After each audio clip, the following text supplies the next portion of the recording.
yeah, copious notes seems to have been a thing. I don't know. It's just one of those. I love English. It's just so silly. Yes, it is. So silly. Hey, folks. Welcome to the Greater Rapes podcast. My name is Jerry Williams, aka Greater Sapien. And I'm Jesse, aka Bino. It's going to be pretty obvious what our focus is today. It's going to be the Zack Snyder version of the Justice League, and hopefully, if we have time, we'll talk about Falcon and the Winter Soldier, which I hope we get to because I need that palate cleanser. Yeah, we'll try our best. To say, we'll try our best to restrict. Maybe we'll have to split this up because, well, I don't know, folks. If you're willing to watch 4 hours of Zack Snyder's Justice League, are you willing to listen to 4 hours of us talking about? Because I can talk about it for 8 hours. Yeah, but here's the thing: I won't do it in slow motion. So here's Jesse doing it in slow motion. No. Yep. Yeah. So. Oh Lord. That's kind of how I felt. Zack Snyder's vision of Justice League dropped on Thursday. Yeah. And now I didn't have a 4 hour block free in order to watch. Right. A lot of work on your So I did it in like 4 sections, like hour, then like 45 minutes, and then an hour and a half, and then So you know what? That's going to be an interesting take because you know how we talked all the way through WandaVision and we thought like, I wish I could have the next episode. Oh gosh, the teasing. I want more. Mm-hmm. And I know that didn't happen to you. You actually had this following thought. Oh shit, I got to watch more of that. Where I just sat down and let it happen. Right? Yes, it totally happened that way. My second or third sitting, I thought I had been sitting there for like an hour and a half, and my wife asked, how far in? And I'm like, I think 2.5, 240 into it. And I looked, I'm like, I'm only an hour and 45 minutes. I've only been here for 45 minutes? Yeah. Oh my God. Yeah. So I have an interesting start on this take. Yes, go for it. And everyone who knows me on this channel will understand. I feel bad about what I'm about to say because this is a human being. This is how badly I hated it.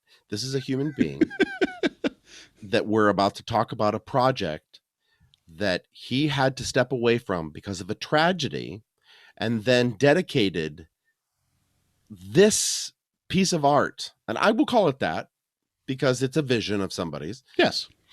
A piece of art to that person. And I recognize this is one of the reasons why it was really hard for me, more so than the normal things that I would normally say about movies, is that I felt really bad for Zack Snyder. I really did. I felt this man, and this is a summation of the entire movie. Like if you said to me, Bean, let's start off by just giving a simple synopsis of what you thought about the movie. Normally you'd expect me to say something like, well, it was a giant pile of shit, right? Or remember the old, movie cheese. Can't remember it, but he said the person who did Batman and Robin, it was just like, obviously hates life, right? That was the start. Well, this one is, oh my God, will somebody please help Snyder? He's so depressed, you guys. He's so depressed that it was apparent throughout this entire thing. There was so much emotionality behind this that I don't know if people are recognizing how toxic it can be sometimes, right? Because it's that I saw that. Oh no! I'm just looking at the camp. No, because I was thinking it too. Well, like, look, because we're open and honest about this. We were supposed to meet like an hour ago, and then all of a sudden I went down a little train there, and my brain snapped. It just, and I had to lay down, so I had to tell Jerry I can't. Even though we were late on this today, I think this is the latest we ever tried this. But yeah. So I recognized I can see those things happening throughout. So the summation is somebody please intervene. Somebody help him. Because this was a study in how a single ego can run an entire project in Hollywood. It's a study in that. This will be studied on how one person could push 1,000 people into making bad decisions, because that's what happened in this movie. That's my summation. Do you understand? Yeah, I understand. It was Okay, awful well, on almost I like the every thread. way. I like the thread that you laid out there. Though I might change it up a little bit in that there's maybe the best read on it for me is finishing this the way he did was part of his grieving process. Yes, And absolutely. hopefully It's done. it helped him. But see, here's the other part of it. Yeah. I recognize that it won't, and that the reaction to this film is going to hurt the man. That's just a certainty. The man is hurting already because of how bad this is being perceived. Because I've purposely kept away from seeing other people's opinions of this, because I didn't want to be swayed. I wanted it just me. Yeah. And yeah, we haven't talked about it until now. We told ourselves make some notes of positives and negatives, Yeah, and my first commentary on this was, dude. And Jerry goes, nope, because he just didn't want me to do anything, right? And I go, I know, but dude. He's like, okay, that's it. That's all I can say. But the point I was making is that, I purposely not looked at commentary of this, but it's already appeared, right? Yeah. Because that's how widespread the reaction is to this.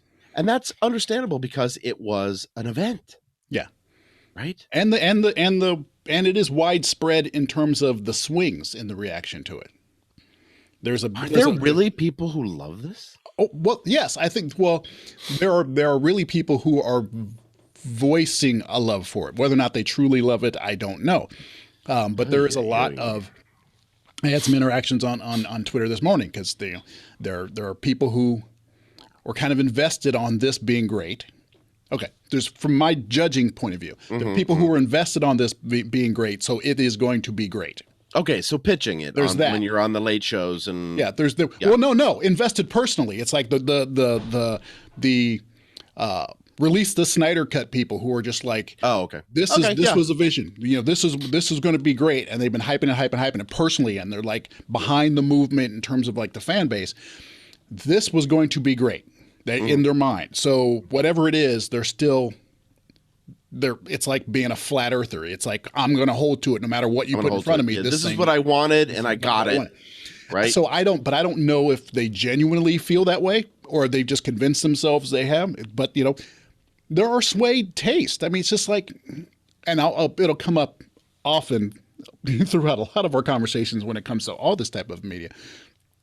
There are people who really genuinely, not ironically, like bad stuff. Their tastes are just such that their tastes are just different. Are just like, it's like, we talk about like Rob Liefeld, or like some of the early Image stuff, or even some of the indie books. It's like, this is really bad, just like quantifiably bad. But it still have a huge fan base, because there are people who that appeals to. Right. Well, this was the problem with superhero movies prior to this.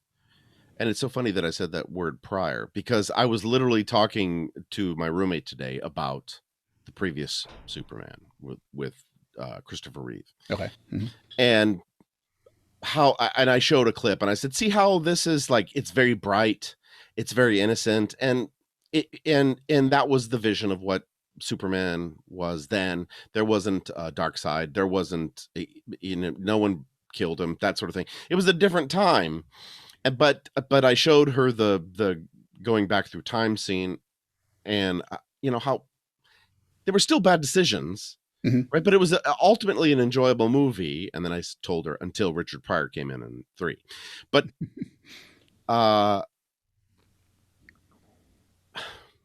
I can't remember what my point on that was, that I brought up Pryor and then jumped to Richard Pryor. Yeah, I don't know. Anyways, someone's going to see the thread. But dude. So yeah, so let's. This. So do we want to go? Here's the overwhelming thread of this, and it's what I said, and I'll just lay it out a little slower. There are a lot of people that were involved in this movie. Mm-hmm. So there were a lot of, we've talked about this in terms of how concepts make it through Hollywood sometimes. Mm-hmm. Someone along the line should have said no. Right. And they didn't. And I could see this being handed over and over and over and over and over again to so many people that it was apparent in the movie itself, because it was like they scatter shot, like if you think of a scatter shot, every pellet that hits was a different decision. Right. And it put holes. This is a study in bad movie making. It really is. So this is where I disagree with you, though. Someone did step in and say no. That's why we have a Snyder cut version of it. Because he said no to the previous concept? Because obviously there was something similar to this that he was trying to produce. And the studio, the original studio, when they were originally doing it, said, no, we can't do that. That doesn't work. You're doing it wrong. And then, of course, he had a tragedy in his family that took him away from it. And so then the producers, not all of them, because I think Christopher Nolan, who's also a producer on it, was not. He had already left the studio, so he wasn't there. So the producers, the people who probably said, no, you can't do that, said, okay, well, sorry, he's gone. He left because of, terrible reasons. But and now there were things filmed already, right? Yeah, it was filmed. There was a minor thing. They still had to do, they always have cleanup and reshoots. He had already started editing it. He already had stuff. That's why they're saying the Snyder cut, because he had already cut something together, right? And they said, yeah, that's not, we can't put that out. Let's retool it. And so they brought in Joss, and they gave him apparently they gave him like really specific things that he had to do. It's like, you got to do this, you got to change that. We're not going to be doing this type of thing here. So you have to turn it into this, because we're not doing those movies. So now we're talking about a director's dilemma, which is not the director meaning Joss Whedon. The director meaning the people who are in charge saying, my job is to change things. They all felt that en masse. And told Joss, and I'm sure he hated every moment of it, because it was apparent in that movie. It was apparent he hated it. It was a joyless movie. Absolutely. And apparently it was a joyless set. And apparently because of whatever personality quirks he has, whatever issues he has, the chemistry wasn't working there either. It's just so it was just terrible. But so there were decisions being made to say, no, don't do this. Now, this one that came out now is more of a money thing. It's like, hey, look, whether or not this, it's whether or not it should have been made. Now there's a drive behind it. There's momentum behind it. Then there's a lot of the film in the can, and all they have to do is throw a little extra money, and they've got another movie. They threw like $75 million into this sucker. Wow! They threw a whole bunch more money into it, but they told him. I saw. Shit, I don't know where it went. I read a little bit of an interview the other day. There was a headline and it said that the studio apparently told him that he wasn't allowed to reshoot anything. Just use what you have. That's the point, Snyder, right? Or Whedon? No, Snyder for this cut here, because it's supposed to be the Snyder cut. It's supposed to be like the nothing whole point. Extra was filmed. This was all filmed already. No. So he said, but I went out and did it anyway. Okay. Well, I can tell you where most of that money went. Most of that money then went into paying the actors to agree to come back. I guess a good amount of it, because they had every single one of them. They definitely Ben Affleck did not want to be in this again. Well, no, hey, I mean, they were going to make money, but I know Ray Fisher wanted, he was having a problem because of the whole Joss Whedon thing, right? And he's been promoting it like crazy because he obviously had a much bigger part in this version than the previous version. Yeah. And that's one of the. So that's a big thing for him. Yeah. I know they had to bring Affleck back for some reshoots because that whole thing at the end, I was like, did they digitally do something with his face for some reason? And then it's like, oh, this is a reshoot after, so they had to do something in order to, take 3 years off of his face, and because he wasn't as big in that last scene. I'm Yeah, like, yeah, he he's worked not as it, big. yeah. Oh, because this is a reshoot. That That's was why he's noticeable. back to Yeah. being kind of normal, schlubby looking, Ben Affleck. Yeah, so uh, uh, we kind of started touching on it, right? Like because you said oh crap on my you mentioned Cyborg. Yeah. You mentioned Cyborg, which brings me to this point, which is another way to introduce what we're about to do. Okay, because yeah, because you're running the show. If you want to, in terms of at some point we want to start going chronological through this, and I because I probably should did. turn on. I went through the little scene by scene, fast forwarded, which took an hour. Thanks, sweetheart. So it took an hour. No, a half. It took an hour. So I'm going through this thing and I'm getting more and more frustrated. I'm not going to say angry.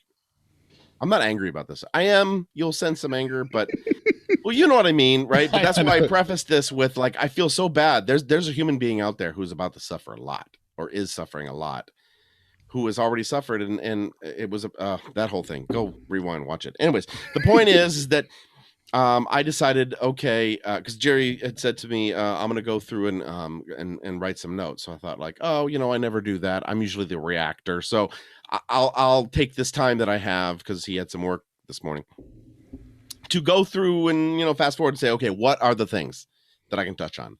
So I started going off. So let me show you something. Jesse lifts paper. Oh my God, he's got it's 1, 2, 3, 4, 4x6 it's cards all over the place. And then Jerry goes, but wait a second, Bean. Have some positives too. So I sat down and purposely racked my brain to come up with positives to mirror this. So he's got about 7. That's my he's notes. got about 4 printed regular size letter pages worth of stuff. Yep. And then one little 3x5. 3x5, 4x6 card. It's a 3x5. I might have more positives than that, but they're more generalized positives, so we'll get to it. Should But we? do you want to mention something about Cyborg? You want to drop the positives at the end so that it's like we'll just do it as they go through, because I don't think I can just straighten. But right. Well, I may skip them. Was there something about Cyborg you wanted to say specifically? Well, he's a positive. Oh yes, he's a positive. I was glad to have more Cyborg. Mm-hmm. I mean, just that. That's it. That's all I can say. Uh-huh. I'm glad to have more Cyborg. Yes. But that's all I can say about Cyborg. Yeah.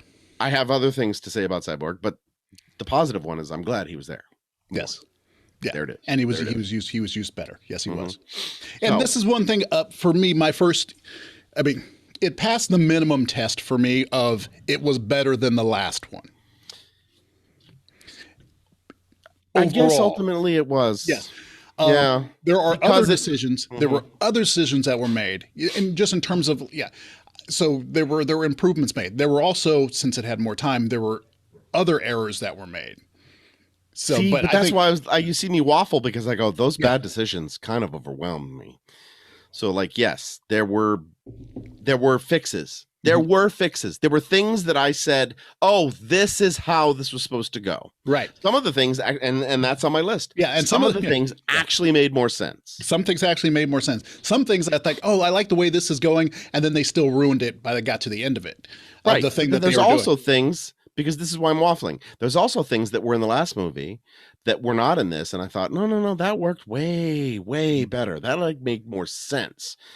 So I'm waffling again. It's a minimum. It's a minimum. It's a minimum. That's a 2-hour movie. Yeah. Right. Right. This is a 4-hour movie. Right. So the benefits of this 4-hour movie do make it a better movie than this 2-hour movie. Yeah. But the 4-hour movie had so much unbridled shit in it. It was awful filmmaking. This will. I know this is. I keep saying that because I know it.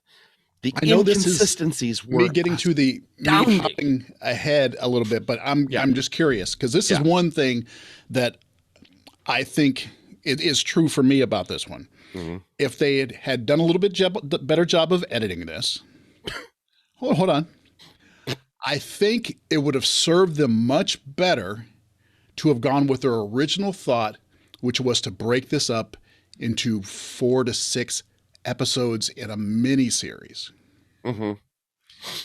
and had it execute like, say, Falcon and Winter Soldier, which is basically a 4-hour movie that's been turned into Chopped up 6 and episodes. delivered. Yeah.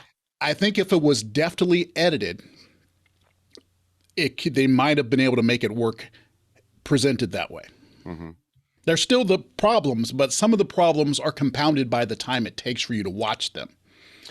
Yeah, a little bit, because your butt You know? gets sore, and when your butt gets sore, that starts to make you angry. Well, yeah. I mean, what In one place I was telling Robin that there are certain things that they do in very early, and we're gonna. I know we're gonna start doing things chronological. So, Yeah. but there are things that happen early in a movie, in this movie, that are like body blows in a boxing match, and it's like they don't seem like they're doing much now, but you're gonna feel the wear and tear of it by the end. Absolutely. It's like, you shouldn't be doing this stuff here because I'm going to be sick and tired of it by the time we get to the end. And it's just like, these are just, at first you can look at something and you can go, oh, I can see that. But if you think about it, it's like, you know what? I can't do that for 4 hours. I can't do that for 4 hours. It's freaking body blows. And for me, it's also this. I can watch some shitty movies. I mean, obviously. Because one of the benefits, one of the reasons that they are, even though this is a travesty, they're going to make money. because I watched it. Travesty. And I knew travesty is such a wonderful word. Yeah, I knew it was going to be shit. I hoped it wasn't going to be. I was like, oh God, please give me something good. But I knew it wasn't going to be. I mean, in reality. And I was genuinely, there were some things that I thought were positive in this, and I was genuinely happy when they happened. And I thought, versions. And I think it was for me a little bit easier because I did do it in sections. And so after doing a certain section, I was like, okay. But when I saw a new section start up, well, not sections, just my new session of doing something, I'm like, oh, okay, we're starting with that. All right, maybe they're going to go somewhere with this. Because like I took a break, and when I come back, it happens to be on a kind of a good scene, right? Mm-hmm. So I'm like, all right, I like the way this scene is going.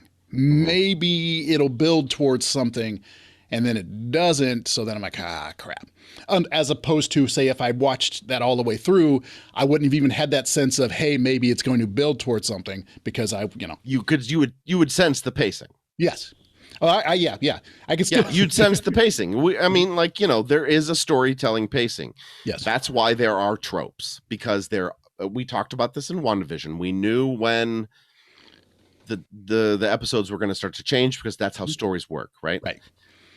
Similar to this, but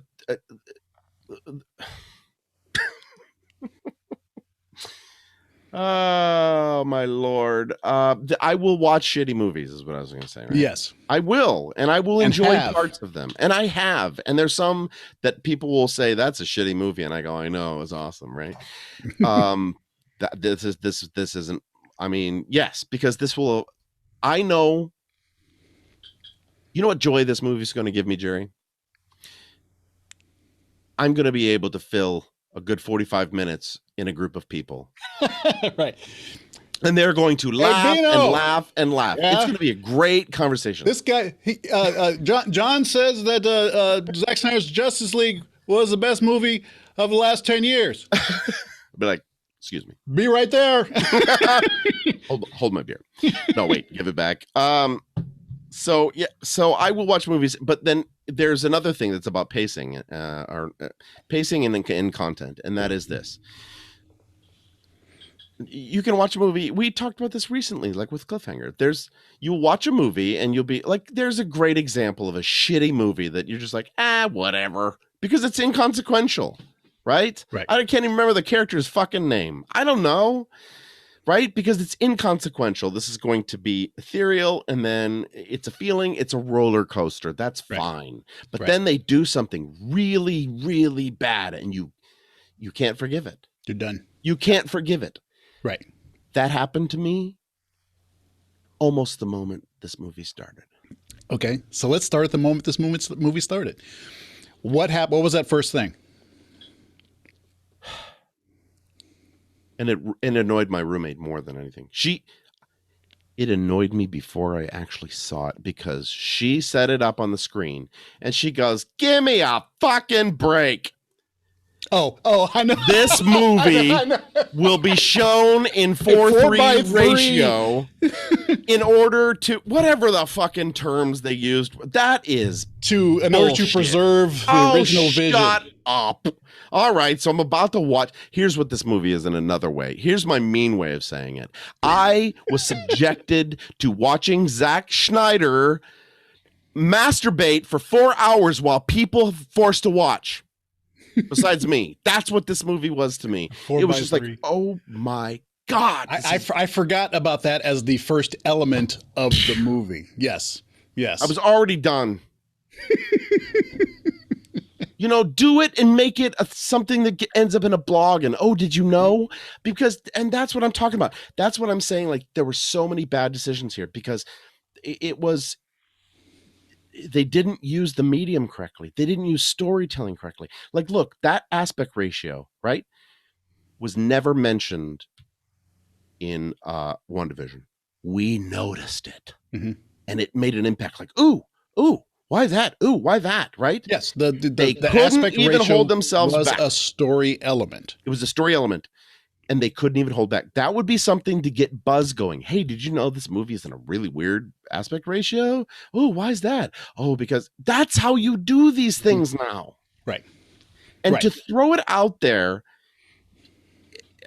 Jesus Christ, it was awful. Because I can. What you're saying is there are artistic uses for a 4:3 aspect ratio.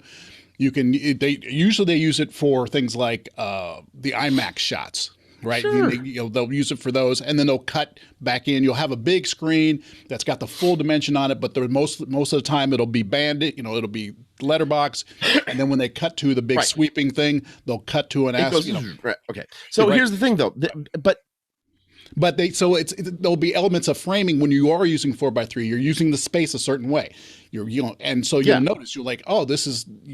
It's like a comic book panel. You're using the space. There are reasons for it, but here's the thing: when you throw those words in the front of a movie, you're actually taking the art away from it. Right. Literally, by putting that there, you made that decision to keep it in that ratio annoying. Mm-hmm. I was annoyed for 4 hours whenever I noticed it. Mm-hmm. Because if it's art, you don't have to point it out. Right. There aren't letters from Van Gogh saying I used this color because it represented this, and in it's something that people search for. Mm-hmm. That's what art does, is it engages. And this didn't engage, and it insulted us for 4 hours. It's funny because when I think of that, I think about going to an art show, a gallery, and they have the artist statement in the front. And they have the artist statement. They'll have something, but when you talk to somebody or someone else, or even the artist themselves, and you say, "Well, what is it about?" Most of the time, they'll go, "Well, what does it do for you?" Mm-hmm. And you'll go, "Well, it kind of feels like this." And they'll talk. When you get a really creative person, they'll be like, "Yeah, that's interesting." They'll talk to you, say, blah blah, right? And then you have the people say, that represents the pain of the such and such. And so it's like, well, I wasn't feeling that, but see, now it's like, and it's obsequious or not obsequious. There's another word that's close to obsequious, but And so I've always disliked that kind of blatant description of exactly what it is. It may be there. Yeah. It may be part of it, but for you to have and it's okay for an artist statement to have that so that when the artist isn't available and you are curious, when you go to look, look. Yes. That. Like to have later Zack be interviewed and asked, that's an interesting tidbit that, that could have been an interesting thing. Yeah. But it wasn't. Yeah. Because they splashed it up there in bringing this really bad way. It to WandaVision, if WandaVision had started and it had said, we're going to do this like a television show. Do not adjust your set.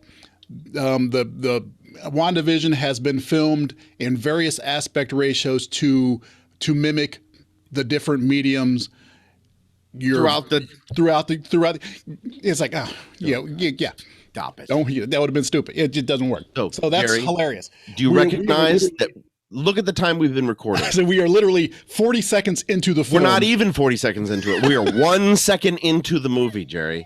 If you play the movie and it shows up and you pause, you are at 1 second, and we have not moved from that yet. Well, and how long is the fade in? How long is the fade? Oh, maybe. On that thing? Yeah, okay. So maybe 30 seconds tops. But in a 40-hour movie. 40-hour movie. All right. So, yes. So, the 4:3 aspect ratio, shut the fuck up. All right? Now, I got to take a picture of that one in my brain. 4:3 aspect ratio, shut the fuck up. Right? Done. You've lost me. I am lost. So, and that's an important thing to say. That's more than me just, I mean, obviously I'm going to do some of this for comedic effect, right? Right. But it's funny. No, but it's absolutely true. You're yeah. It needs to, the reason we painted all these colors, and now I'm going to do the same thing, but it's not going to be printed at the beginning. Actually, it would be kind of funny. The commentators are going to make a base statement on the thing, and then they will move forward in their commentary and pull upon that theory. And what they should have said was, please do not adjust the brightness and contrast of your screen. Oh my God. The scenes are intentionally color graded to be incredibly desaturated and dark in order to preserve the director's artistic vision. Right. Here it is, a splash on the screen. Here it is. It'd be like, your feelings are not hurt. It's just the colors. You are not in danger. Right? Anyone suffering from an anxiety, trigger warning. Anyone suffering from an anxiety disorder should discontinue watching this movie. I mean, okay. Right. Anyways, like, so 17 minutes in, 17 because I wrote it down. All the way to 17 minutes. Okay. So I'm just gonna say like the first 17 minutes because I know. Okay. Right, because the first 17 minutes, again, just as a blanket statement, is when I texted you. No, I didn't, because I didn't say that. I can't remember if I texted you. When I said to my roommate, well, now I know why this is a 4-hour movie. No, you text that to me. Nothing happened. Okay. You texted to me. So Superman screaming was half the movie, first of all. So Superman, the first half of the movie was Superman screaming. Agreed? Okay, Superman is screaming. A lot. Since when do people scream? In echoes. Stop it. And it travels all the way around the world. Okay, fine. If he'd done one, if it had just been and it just went and people reacted. Yeah. This whole right. What took me out for a second was people are looking. You were in? No. But when Lex Luthor was sitting there in the pool and he did that look, my thought was, do you hear that? That is the sound of ultimate suffering. Yes.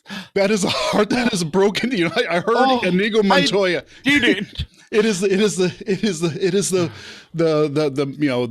from Princess Bride. It was just him hearing Wesley scream because he had gone into the machine and taken his life. And Inigo Montoya is like, do you hear that cry?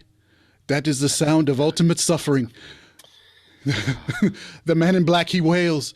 It's his love. And I was like, and then speaking of Lex in the pool, there was a construct of Steppenwolf there. Was that in the original? Yeah, it was very small. Yeah. It was in the preview. It was in Batman v Superman. Okay. It was very small. It was at a weird angle. They came in like the cops and stuff had come in, like troops, and he was still in the pool, and there was a kind of a less rendered because they hadn't really decided what he was going to look like. Right. A version of him. Here's there. the thing. Here's going to be like a common theme throughout this movie, or throughout this commentary. They spent time and money to render that better and to put it where it didn't exist before. The continuity problems in this movie are unforgivable. It's an insane amount of continuity problems. Unforgivable. I mean, like, I remember in film school, I didn't really go to film school. I just say that. It was a junior college, and I made a stop motion film. It was awesome.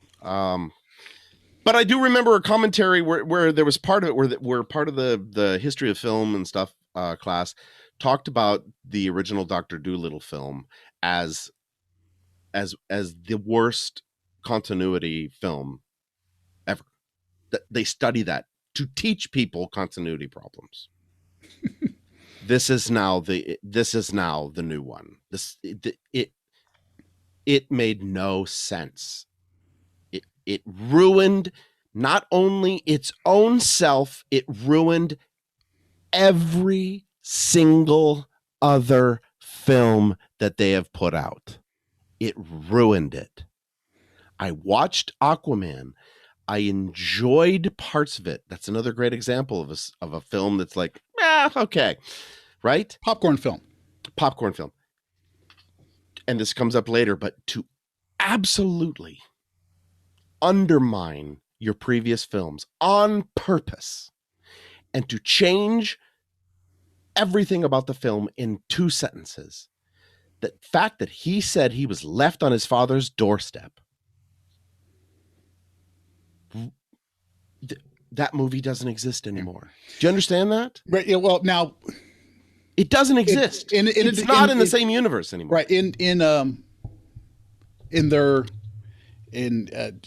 their favor, I think at the time this movie was made, it was made before Aquaman. Still, you have a decision to make as the Snyder cut. Mm-hmm. It has happened. It is reality, brother.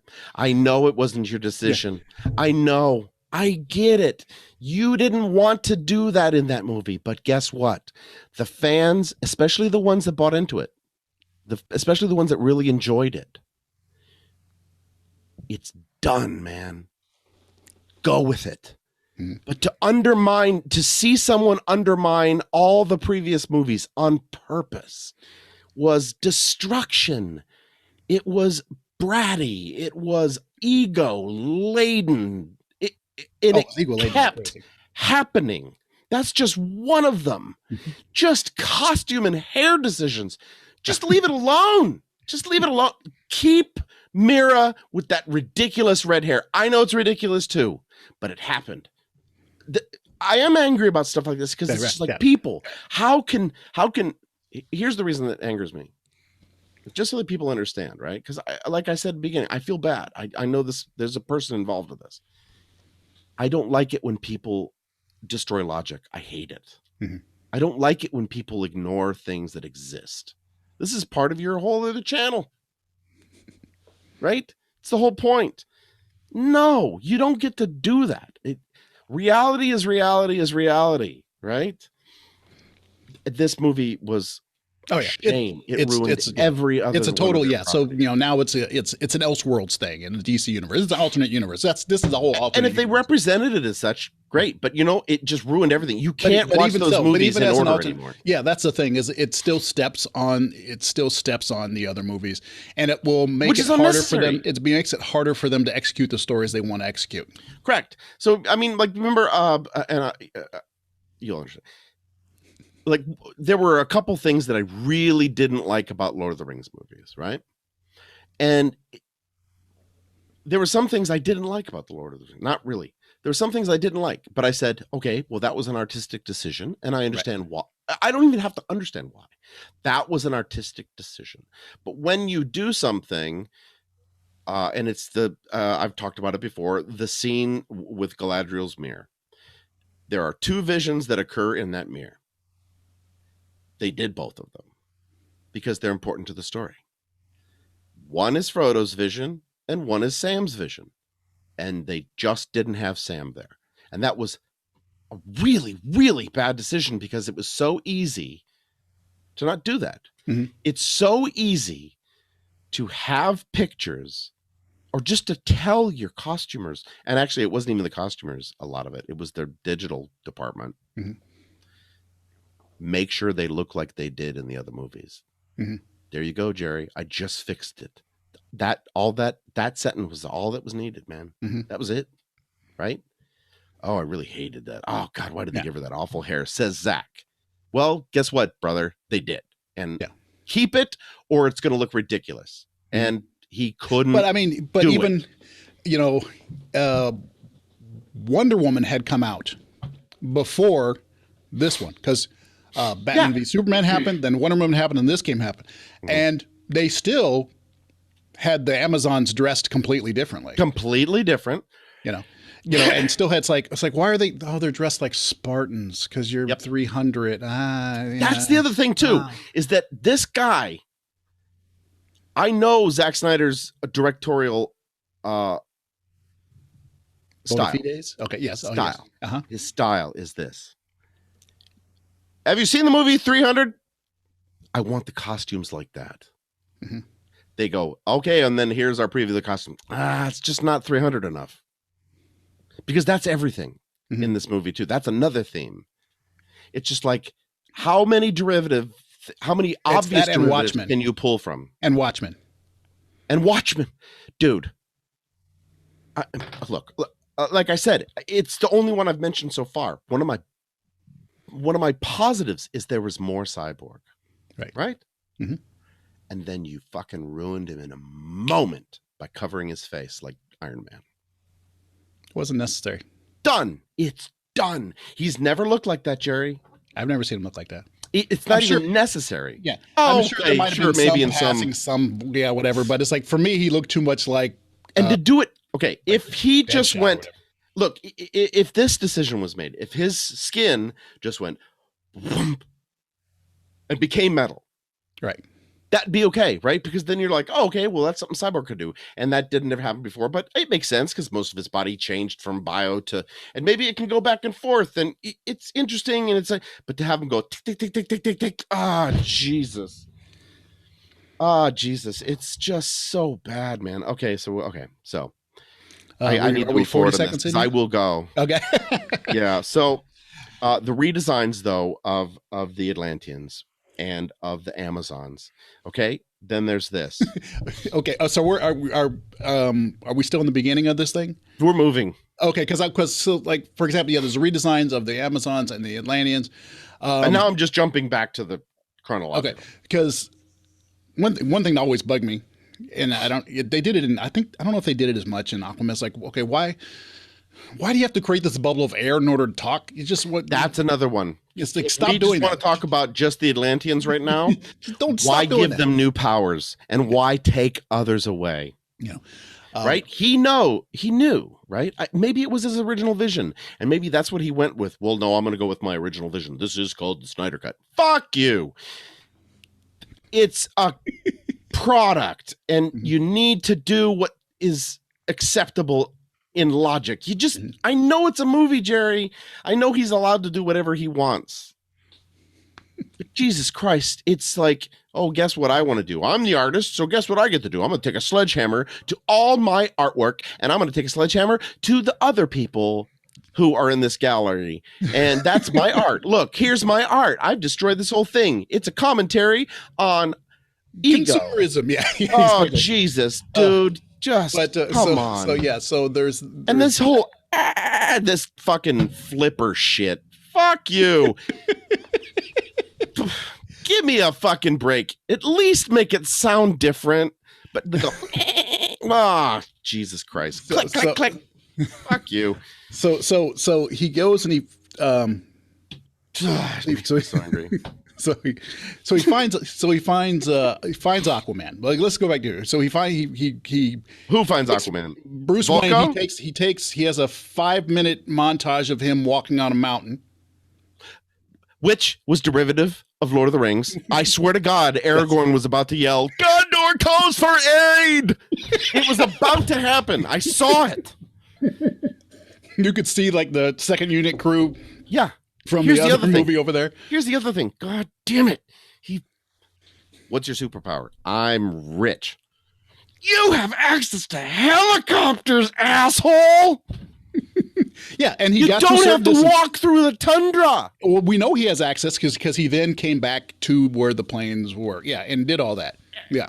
Right? Like that is such weird... right off the bat, that bothered me because it threw me out of time. I wasn't sure how long things had taken. No, that's the other thing. It's like, wait. Batman was just there.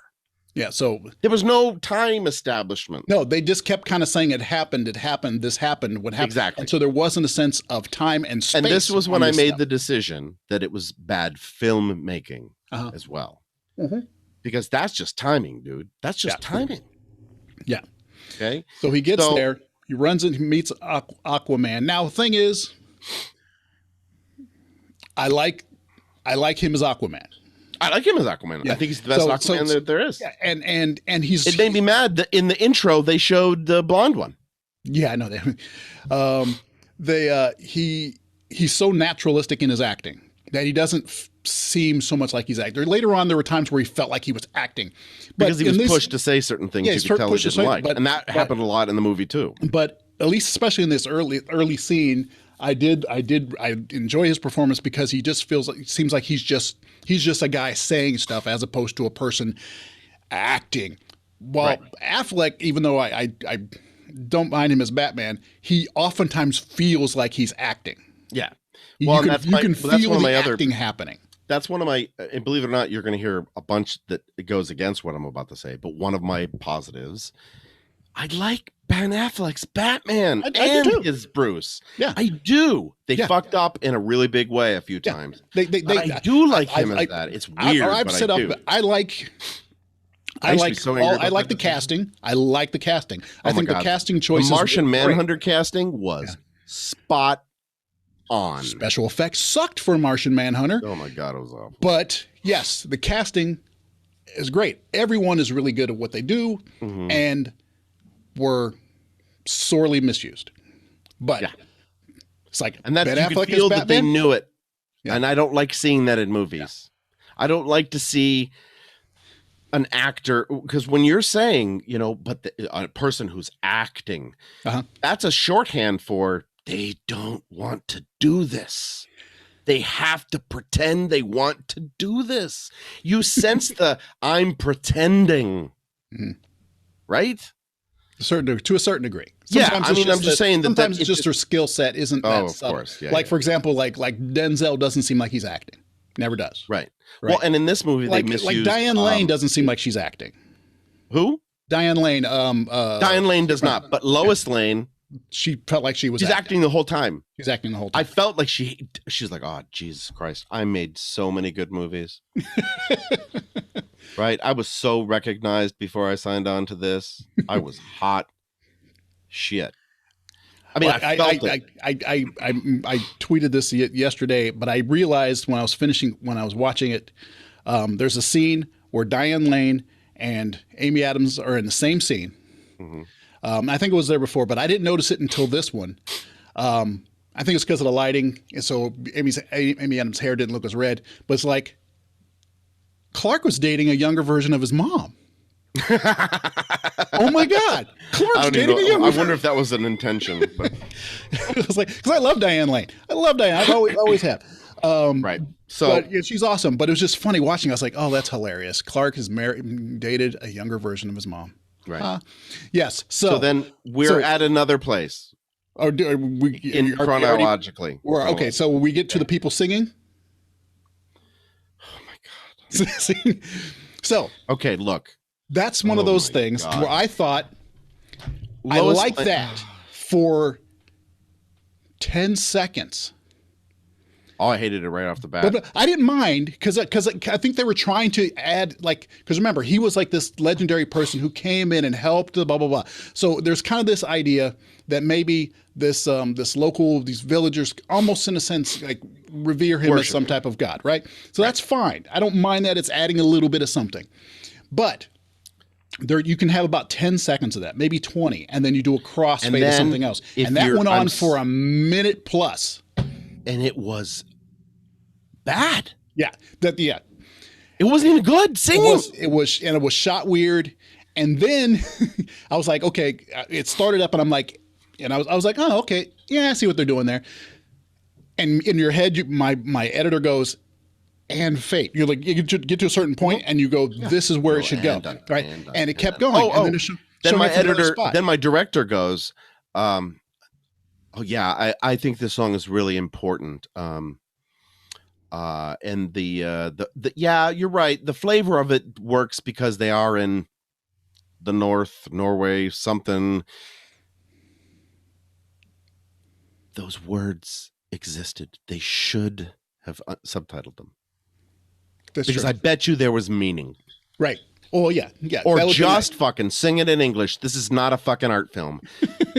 That's see the conceit. It was So- awful. I was just like, "Are you fucking kidding me?" and I right was now? like, okay, you're going on a bit long. Okay, you should probably fade. You should probably fade. And then what bugged me, not like things hadn't bugged me up to that point, they kind of followed, Bruce Wayne out, which he keeps at this point out armor. I'm like, oh, does he just not have a secret identity anymore? Because he's just talking about saying his name in front of all sorts of people. In front of everybody. Yeah, but they follow him out, and then we kind of they tighten in on the back of this girl as she's singing, and I knew what was going to happen. I said, he's going to do a Watchmen fade. And so then they cut from that person to Diane Lane in almost the same, taking kind of the same amount of frame shot into a new transition, which is something that he learned from Dave Gibbons' layouts in Watchmen of doing transitions between things, and he was just biting it. See what I mean? You know, That's it's his okay to do directorial it. style. It's okay to do it. Have you seen Watchmen? I want to fade just like that. Yeah, Oh, and it's is okay that going to be a theme throughout the movie? I'm not going to say it's not okay to do it, but I shouldn't have been able to predict it. I shouldn't have been able to predict it. Right, I shouldn't but have been able here's to the say thing. this is where it's going to happen. Here's the thing. I can understand. Okay, you love that effect, and you think. I mean, come on, wipes. That's right. Theme, Freaking Ken right? Burns, Wipes, the Ken fades Burns in, effect. Fades out. These are all mechanics of film. You can Right. use a mechanic of film that has been in films before, but do it every time or don't. Or do it for a very specific purpose, and And then don't. Yeah. Oh, or don't. Oh God. Okay, so you have your bomb. Yeah, there's little things I have to fill in. yeah, of course. No, that's how I thought it was going to go. But then I see part 2, and I was just like, fuck you. Okay, because there's all this stuff in there. There's all these panning shots. There's all these like melancholy things with "I will remember you." Okay, and all these fucking songs. So we talk about the music just briefly.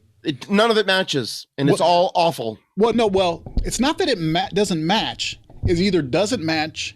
It was his playlist while he was mourning, or it's insanely on the nose. Like for example, Lois is heading toward the shrine. the coffee. The shrine What with a the fucking mooch that cop. He doesn't have to be there. He's on the fucking grass. First of all, hey, that was Jimmy Olsen. I know. I liked that, but come on. But so she goes to the shrine with Superman, and the music is about, I don't know what the song's called, but it's all, they said that the gods would outlive us, but they lied. The song was just like on the nose. Well, that's the other part that's a common thread throughout this entire thing. It is so heavy-handed. Yes. Every single point they hit makes you go, oh. Yeah. Because it hits you so hard on the head. Aquaman, what he's doing when he's leaving there, the song's about the king, Jesus. the kingdom. It's actually about Jesus. But there was, but it was, it's a Jesus song. But it had to say the king. Yes, because he's a king. He's a king. It's like, stop it. This isn't a music video. Just put some dramatic music and let him go. Let him be regal. Let him have power. You don't have to tell us he's a king. We know. That's what I mean. So heavy-handed, so on the nose, so many times. Boom, boom, boom. And that's the thing. It's like, yes, okay, look, don't insult me. I know. Just show me once in one small way that Lois is pining for Superman. Don't bring it up 17 times in the movie. And just don't. And we probably would have a half-hour shorter movie if they had taken out so many of the slow motion things, if you just made them full speed. God, it was so unreasonable. But it's unreasonable. I have no problem with slow motion shots. Yeah, no, me neither. But it's when I get something from a client, some edits from a client, and there's 2 sentences, and they want this word highlighted and that word highlighted, right? And then they come back, and then they want 10 more words highlighted, and you're like, and it's like, well, you've highlighted everything. In other words, you've highlighted now you've nothing. unhighlight. So you've highlighted nothing. When you unhighlight very specific words. Yeah. It's like when you highlight everything, you highlight nothing. And when you do this all the time, you take away the power of it. Yes, because guess what power they took away from this entire film doing that? Which? Flash. Well, yeah, because that was Yeah. Every scene was a Flash feel. Yeah. And it wasn't like it was a feel. It was just that then when you give the Flash this legitimate good use of slow-mo, Right. it was boring already. Yeah. Yeah, I was bothered by the use of speed amongst the superpowered people, because I was like, they all felt as fast as Flash. Yep. Well, okay, now we hit on something that's on my thing that was a good thing. At least in this movie, they showed that the Flash can avoid Superman's blows. Yeah, they did it. They had him avoid a couple times in the first version. But this was like very specific, and you could see his it was just face a quick move and effect, react, and you got the idea that even though Superman is super fast and probably could go pretty fast, no one can go as fast as the Flash. It's just terms of reflexes. Finally hit that a little bit, but then you lost it. But then one they thing I did it. like about that, and I did like Ezra Klein as Ezra Miller. Ezra Klein? It's freaking politics. Ezra Miller. There was a little touch when he was about to, way at the end, when he's prepared to go running the big battle and stuff, and he's not quite Tai Chiing it, but he's doing it some minor things, which I've always been just in my own brain. I'm like, he needs to learn how to really control his body. Yeah. So then he can move well at that speed. And so I thought that was a good little touch, that he's not like sitting there doing like a regular runner stretch. It's like, nah, he's fast. That's not a thing. He needs to be subtle. Yeah, because he needs to be able to. And so I liked that little bit right there. But here's the thing, because on that one scene, and again, here's the theme of bad filmmaking and bad storytelling. We were just talking about the fade in and fade out from the Norse girl to Martha. To Martha. Yeah. Okay. And then it was, to my knowledge, never used again. And if it wasn't consistent, and it didn't have meaning or purpose. So, do you know how annoying it is when somebody's doing something and they know they're good at it, or they think they are good at it, and they pull one of these? You know how annoying that is? Yes. Flash looking at the camera, the only character to break the fourth wall in that moment, ruined that entire moment for me.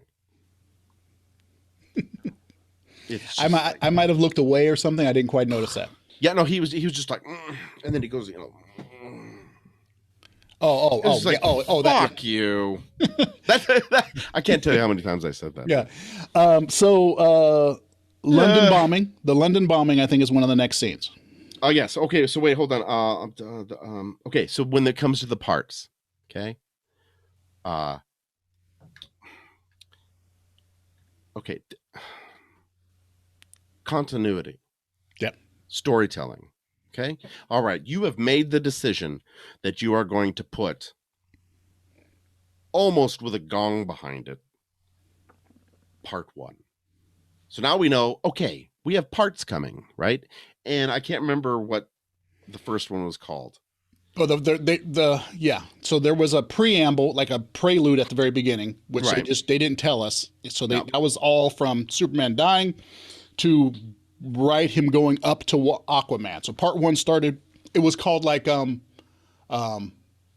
No Way Bruce Wayne, or Not Today, Not Batman. This Time Batman, or Not Batman. Likely Batman. That's what I'm talking about. So look, you just took this thing and you're like, you guys, here's the thing. I'm gonna lay some gold leaf here because this is important to me. I'm making an artistic decision. I'm gonna lay some gold here, and everyone's like, "Oh yeah, that's a really good idea. That's gonna be really interesting." And you're like, "Yeah." So you put all this gold and you spend all this fucking time, and you're like, "Oh yeah." And then this gold, this is gonna be a theme throughout the entire project here. And they're like, "I get that." And then you look back at it and you're like, "Yeah. Let's smear some shit on it too." If you're going to do parts and you're going to take yourself seriously, don't quote a character saying something flip. Right? It's not Lord of the Rings. Please don't hurt me, Mr. Frodo. Or please don't turn me into something unnatural. That's not what it's not Lord of the Rings, episode 1. Don't turn me into something unnatural, Gandalf. It's not. It's how could you fucking kill yourself over and over again? It was so many bad decisions. And this is where I'm going to go back to that theme. Ego ran the entire thing, and grief ran the entire thing. And some people literally said, just let him do his thing, man. There were so many people who stood back and said, don't worry. It's not. I would have been embarrassed to have my name at the end of the movie. You let him do that? Wait, you're the title guy? You let him do that? That reminds me, because in my job, there's I do work for different cases, and on certain ones, I'm what is called the creative lead. It's like, this is your case. You get to make the design decisions, all that kind of stuff. So I make the design decision. Right. So there's continuity. Right. And so whenever everyone does, other people might be working on it, but it all comes back to me at some point. And so I'll start it off, establish styles, colors, all the things. Then when other people work on it, they either check my notes or they check back with me. And then after they do it, I kind of go back and I look at it, yeah, I would do it this, so I'll make minor things and tie it back up, right? That's my job.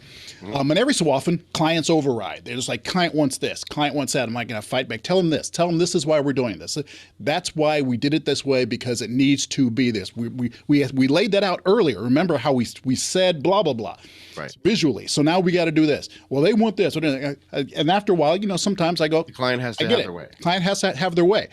But sometimes the decisions are bad enough, and I'm like, just so you know, this is an Alan Smithy project. I'm taking my name off this thing. And just say, I don't technically, because I can't, because no one knows except for us in the office. But at the same time, I like, you know what? I'm kind of wiping, I'm trying to just like my hands on this thing. Yeah. I understand. I'm still in charge of it, but technically, but you guys have broken my rules enough that I don't fucking care anymore. So we're just going to get this thing done.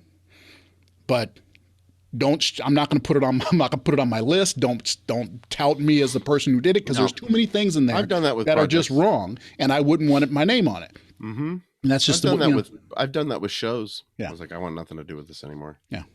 I'll do my job. Yeah. But then I'm out. Yeah. You don't have my buy-in anymore. So that happened so many times. So, then moving on, one of the good things is that there was more Alfred. There was so little Alfred in the last one that it was just like, wait a second. This is Batman. Mm-hmm. And it's fine if it's just Batman, it's right? Just Batman. We're gonna make a decision. It's just Batman. And then, Jeremy Irons. Jeremy Irons was one of the worst casting decisions. Yeah, it was. Yeah, I love him though. I love him, but he's just not my Alfred. No. Yeah. Same with Lois Lane. You know how I feel about that. I don't think that was a good casting decision. But you notice it doesn't make me angry because that's someone else's decision. That's not the stuff I'm talking about here. I'm talking about fucking ridiculousness. So I liked that there was more Alfred, right? I liked that there somehow Batman was more likable, right? But they made him really silly, dude. Batman. Okay, so this was the problems with it was the dogs. This is the problem with these properties, right? That you've heard me complain over and over again. That's not the character. If you want to have a character that's going to do these things, great. And if you want to bend an established character because it's interesting, great. That's your decision, man. We know the comic books flow like that, like crazy. Oh yeah, constantly. And you just have to say that's comics. That's comics. Right. They're going to recon somebody. Yeah. Oh yeah. That's how I am with even casting decisions. See, I'm from a comics. I have a comics background when it comes to these characters, right? So when Steve Ditko stops doing Spider-Man and someone else starts doing Spider-Man, Peter Parker's going to look different. Yeah, totally different. Oh yeah, you've seen that some people have different color hair and stuff. Yeah. But he's going to look different.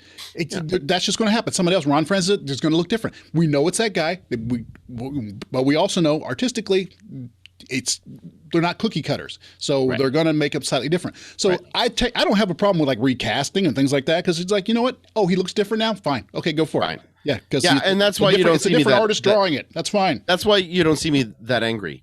But if you like take a Batman,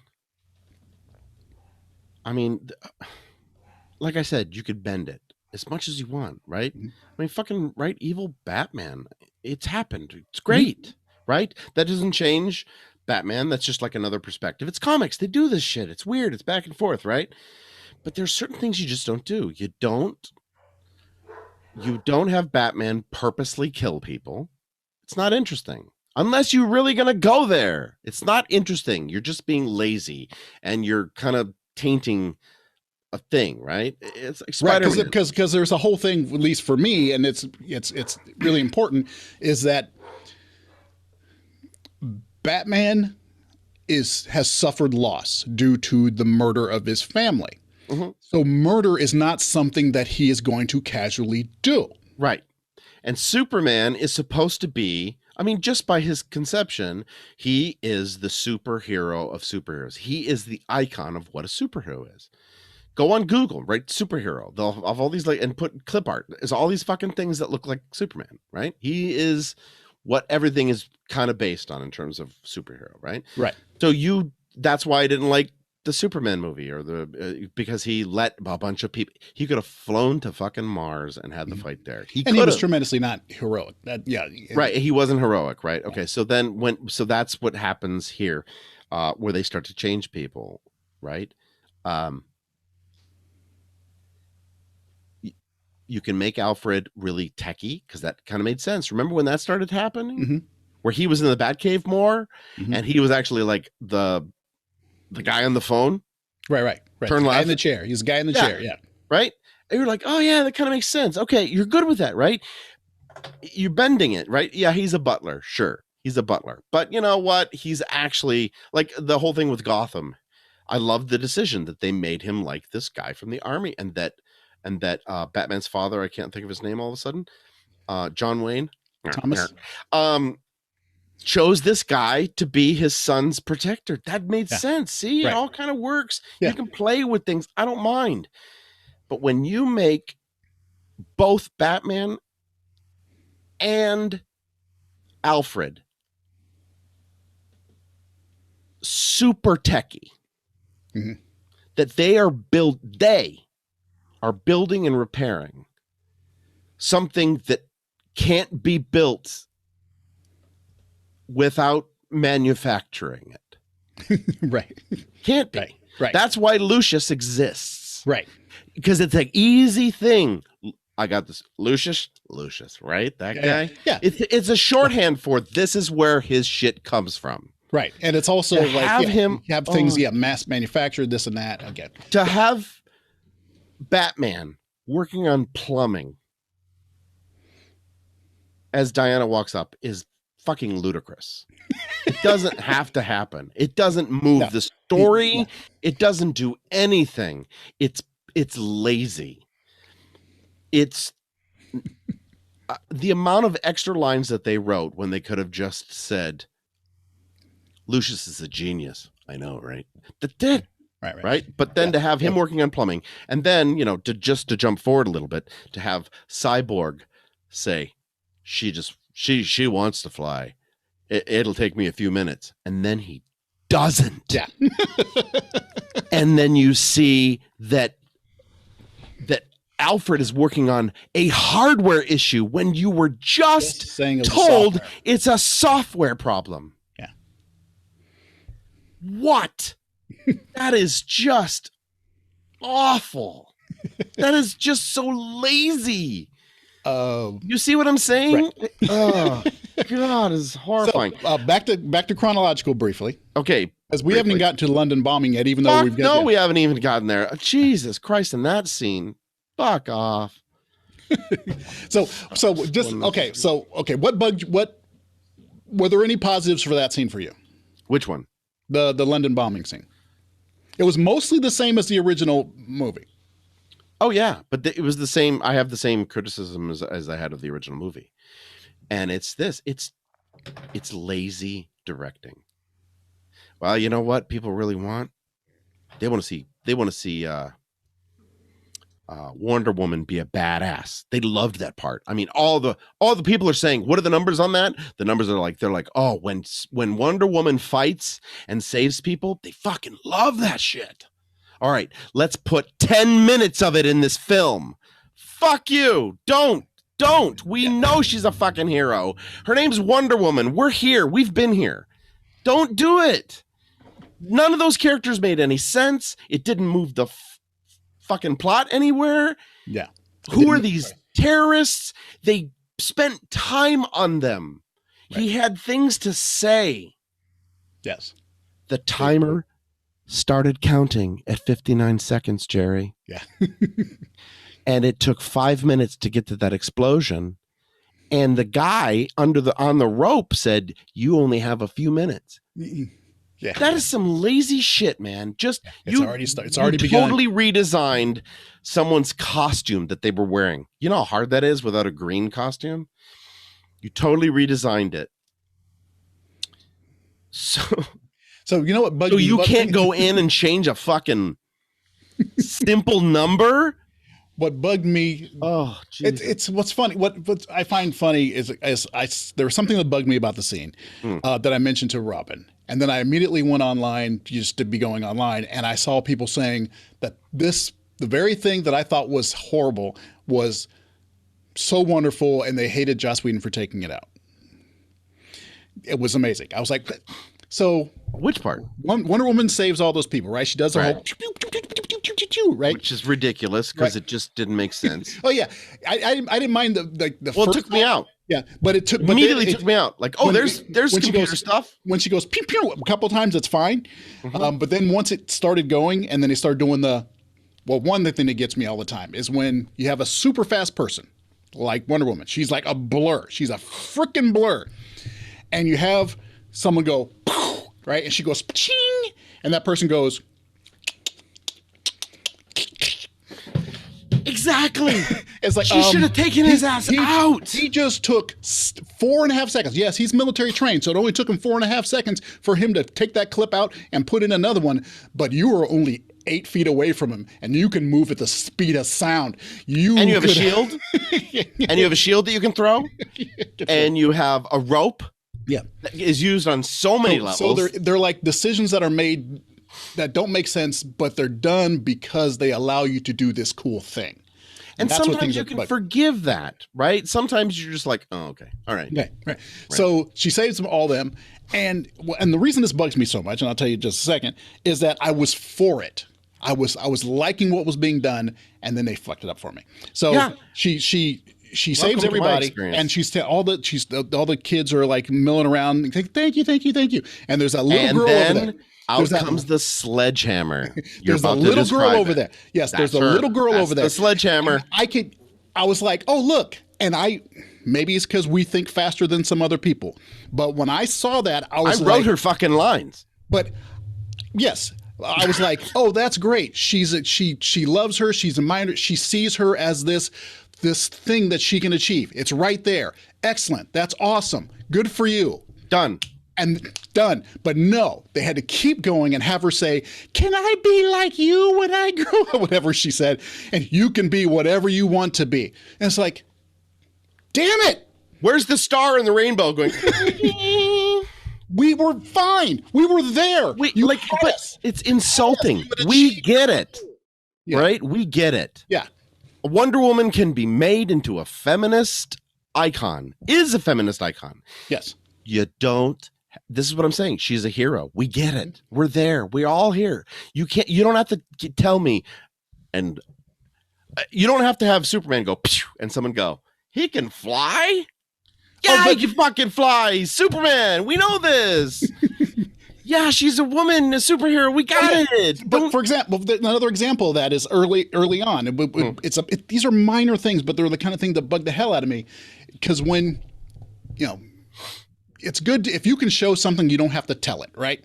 You don't have to say it out loud if you can. Now, sometimes you match the two, but if you can tell the story visually, properly, enough is said there that you don't need to do it.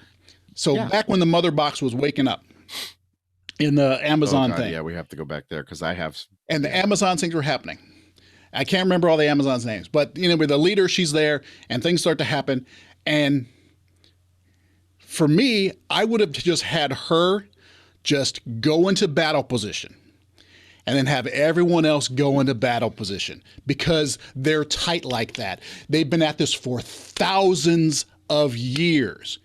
Okay, they mentioned that Wonder Woman's 5,000 years old. Who knows? It might have been flipped, but they've been at this for thousands of years. Mm-hmm. She doesn't have to say, Amazons, prepare for battle, and then have them go, huda-ha-cha.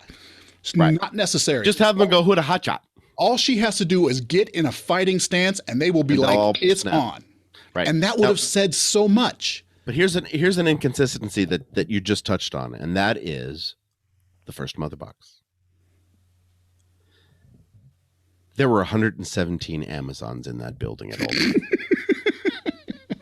Okay. And there are 2 of them that sit in a hallway with these giant fucking hammers. That's their job, Jerry. They've trained. Right? Their whole, if this fucking thing opens, if this fucking thing goes wrong, we close this shit. Right? Mm-hmm. They have practice buildings. Right. There's a whole hall of walls that they're just knocking down. Hall of walls, and they preset it, and then it's like, okay, they got, and they got a danger room. That's their damn job. A danger room of that's their job. Hammers. Okay, yeah. Can I just tell you real quick on those hammer ladies?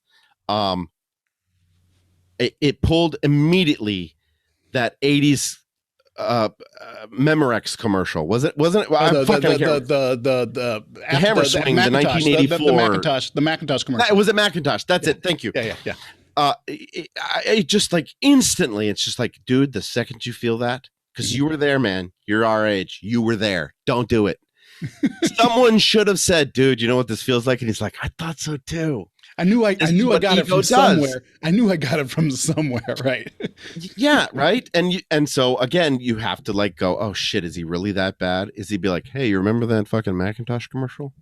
That's his style. It's all derivative of something, right? They were all 300 built, right? Okay, but then the inconsistency. Okay, we all know, right? We get it, and we're told how dangerous these goddamn things are, right? Right. And so that they put 117 Amazons around them at all times. There's shifts. These poor bastards. They don't get tans. This is right. And it's hard work. And then the fucking Atlanteans. It's on a pillar. Right. There's a couple guys. But what? But and everybody knows where it's at. But Bean, really importantly though, where did the humans put theirs? Yeah, no, I'm getting to that. Come on, where did they put it? I'm getting that. I'm getting that, right? You see all this preparation, right? You actually see some preparation from the humans. They're creating steel. That's what humans do, right? They have this block that crack because that's how they make steel when right? And it's all red hot. It's like, yeah, okay, yeah, right. Like, good, you're on me, right? Here's how they all took care of that shit. And the Amazonians decreed that there will always be 117, no more, no less, Amazon standing guard over this thing in a building that we've built with doors that close. Amazonian Atlanteans are like, and we will put it underwater with a giant octopus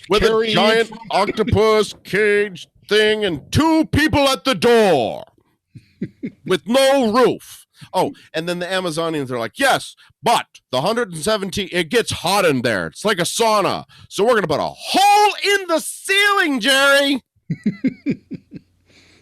There's a hole in the ceiling. The doors are useless. And then the men bury it like a turd. it's like they tossed it like barely underground. They tossed it like a dead cat. They're like, fuck it. You know, put it under there. I was like, why do men always think, just bury it about 3 feet down. It was It's literally like 3 inches down. if you look at them covering it, yeah, once it was and hilarious. here's what I'm talking about. They probably, I mean, come on, look, everybody has a sense. That's why we're insulted. How by Lord of the Rings did they look? Oh, that's another thing. They were so derivative of Lord of the Rings characters. Even how the angles were shot on them. Oh yeah. Right. So, but you could see these artistic decisions being made, right? So they go, okay, well then the humans are going to put it underground. Why are the humans going to put it? Because the Nazis got to get it later. Oh, okay. All right. Well, okay, that makes sense, right? And then they should probably build something over it. Yeah, monastery. Monastery. We'll build a monastery. Okay. Monasteries didn't exist, but okay. All right. So, but they said, okay, everybody, prop masters and scenic, get this ready. We're going to need a hole. Bring the box. And, okay, now, props, put the box into the hole and then hand the shovels to the guys, and they're going to cover it with dirt. And they were smart men. So they dug a 3-foot deep hole, right? And then not even Zack Snyder, the fucking photographer, the master of photography, whatever they're goddamn called. Cinematographer goes, I can't see the box. And be like, oh yeah, it's in the hole. Yeah, but I want this shot because see, I got the lighting and we set this all up there. Like Zack Snyder he's very particular about his shots. Okay, so then it was him, and then he's like, I can't see the box. Yeah, but but remember, this is the B director. Yeah, remember we had that shot we just did 2 days ago where they put it in the hole? We got that. That'll go right before this. Yeah, I can't see the box. Okay, well then maybe we should move the cameras forward and point it into the hole. Nope. Bring the box up. And it got so high up that there was 3 inches of dirt on top of it. You could see. That was such poor decision making. when they covered it up with dirt, there were still like box edges shaped in the dirt. It's like, look, we're like, hey, where'd you bury that box? Oh no, there it is. Sorry, it's okay. Yeah. Is that where you buried the box? You often use this phrase, seeing the sausage made. This is my other synopsis of this. I got to see sausage made for 4 hours. It was disgusting. So yeah, it wasn't even good sausage. That box, that was just so hilarious. I'm like, really awful, just awful. And then can we discuss? Okay, so the Nazis find. I mean, they could have easily. I mean, there's so many. And then the Nazis ignored it. You can have them making fake things and putting in different spots because just in case somebody happened to see wherever all the people went off and buried something. So have somebody else going there and there. So now no one really knows. No one, if they knows, even have the real box, and they put it. Whatever. Right. Make 17 boxes and put them out. Right. But here's the thing. Then they're in this. I think was it Diana or something. Yeah. And then the Nazis found it. I can't remember who said it, but it was so like we got to get that. We got to point them in this direction. Yeah, but we don't have the budget. We're not supposed to reshoot anything. All right. Was that the doctor? One guy in a Nazi outfit. Give him a plastic box that's made out of steel, and he's holding it like it's a goddamn basket of apples. He shouldn't be able to lift it. And guess what? The Nazis, the way they represent them is that they're curious and they're trying to find some shit. They kind of went indie on this, right? Like Nazis are trying to find secret things, and maybe they heard about this, and so they went searching for it. And then they fucking forget about it, and they don't open it. The Nazis of the 20th century don't know how to open a goddamn steel box that they found underground, and they're going to ignore it. Nobody ever opened because the scientists got put in a box. The scientists guess where that idea came from? It got put in a box and then put a place where nobody knew where it was anymore. Guess what movie that came from? It's just like, are you fucking kidding me? Really? But apparently it took a Star Lab scientist, to crack open that box. Just one guy. With a tiny little thing. Right? Holy shit, dude, just melt the fucking oh my god, it's just maddening. So yes. So that thing with the little girl, back to that. Yeah. It was one of those things that people online were saying, how dare, Joss Whedon take that out of the film. But the problem is, it's like, it was so freaking heavy-handed. So and heavy. totally wasn't necessary. And I don't know what you have next on your list. So, but there are so many Coffee. versions of this coffee. Yeah, it's an important point. I You mean wrote it. Okay. What's the point about coffee? There's about 15 seconds devoted to her going and getting coffee Oh to yeah, bring yeah. to the cop.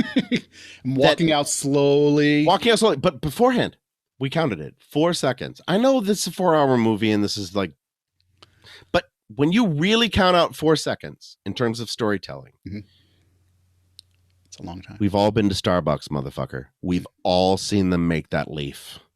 Every one of us has seen how they do that shit, right? Why spend the time filming some dork pouring a cup of coffee? Just have her walk out of the goddamn coffee place with coffee. I have no problem with them. I have no problem with them filming it. You get the B team, you get the B crew out there. They film all this kind of secondary stuff, and then when you use that kind of stuff to zhuzh around the time when you need it. It's like from timing thing. It's like, you know what? Some about this scene is going too fast. We need a little breather in the transition. We're going to do this here and that. But this is a 4-hour movie. You don't need these kind of breathers, this kind of thing. I said a couple weeks ago, I said this movie should have no fat on it. He's had none. So much time to edit this thing. It should be just like whatever you think about his vision and all this kind of stuff. The editing, though, it should be precise. They should have the pacing down. It should. There was no pacing. Either in this they movie. don't, or this is exactly the kind of pacing he thought was perfect, and that's just bad filmmaking. And obviously, that's it because he approved it, and that's just bad filmmaking. It's just bad filmmaking. So, then we get to know again. Oh, Lois misses Superman. Yeah. How many times? And then the song in that scene was essentially "I Will Remember You." I mean, yeah, that was the one. Why didn't you just put that God's song dying? That was the one about how God's die, and it's like, thank you for being so on the nose. Right, and then but it did feel like that. I thought it was that song originally, and then the words started. The first few notes really feel that way, and then it's like, oh no, it's even more on the nose than that. Yeah, and you go like this whenever those scenes happen, and there were a lot of them, musical scenes with people moving in slow motion. There was a lot of those, and every single time, bar none, I went, oh, Jesus, because it's just awful. Okay, now we're on the point that Lois is pining. We get it, right? But remember, I was talking earlier, I'm sure you do, that I was saying you're ruining your own properties, right? What's Chris Pine's character? Steve Trevor. Steve Trevor has nothing to do with this movie. He has nothing to do with this movie. Mentioning him doesn't push the story forward one iota, not one tittle. And he's brought up twice.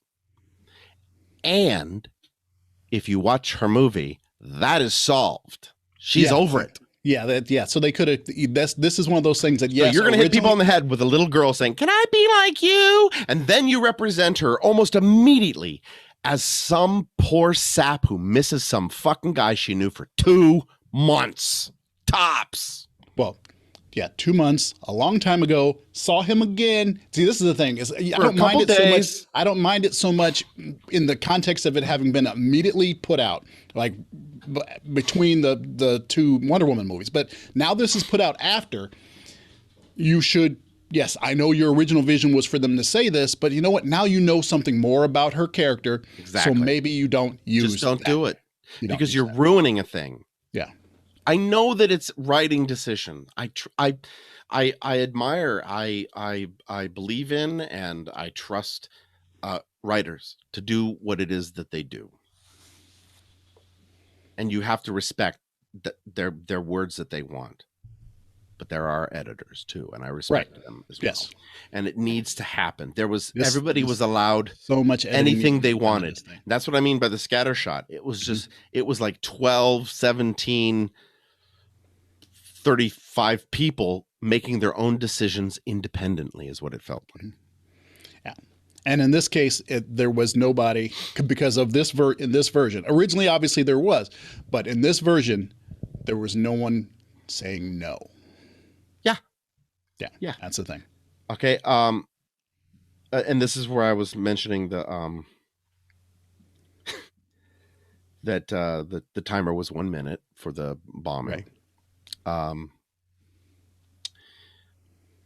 And now we go chronologically. Now we go to the first mother box being taken. That whole battle. Okay. Real quick on the timer thing. And what's one thing that's a problem with all the slow-mo stuff is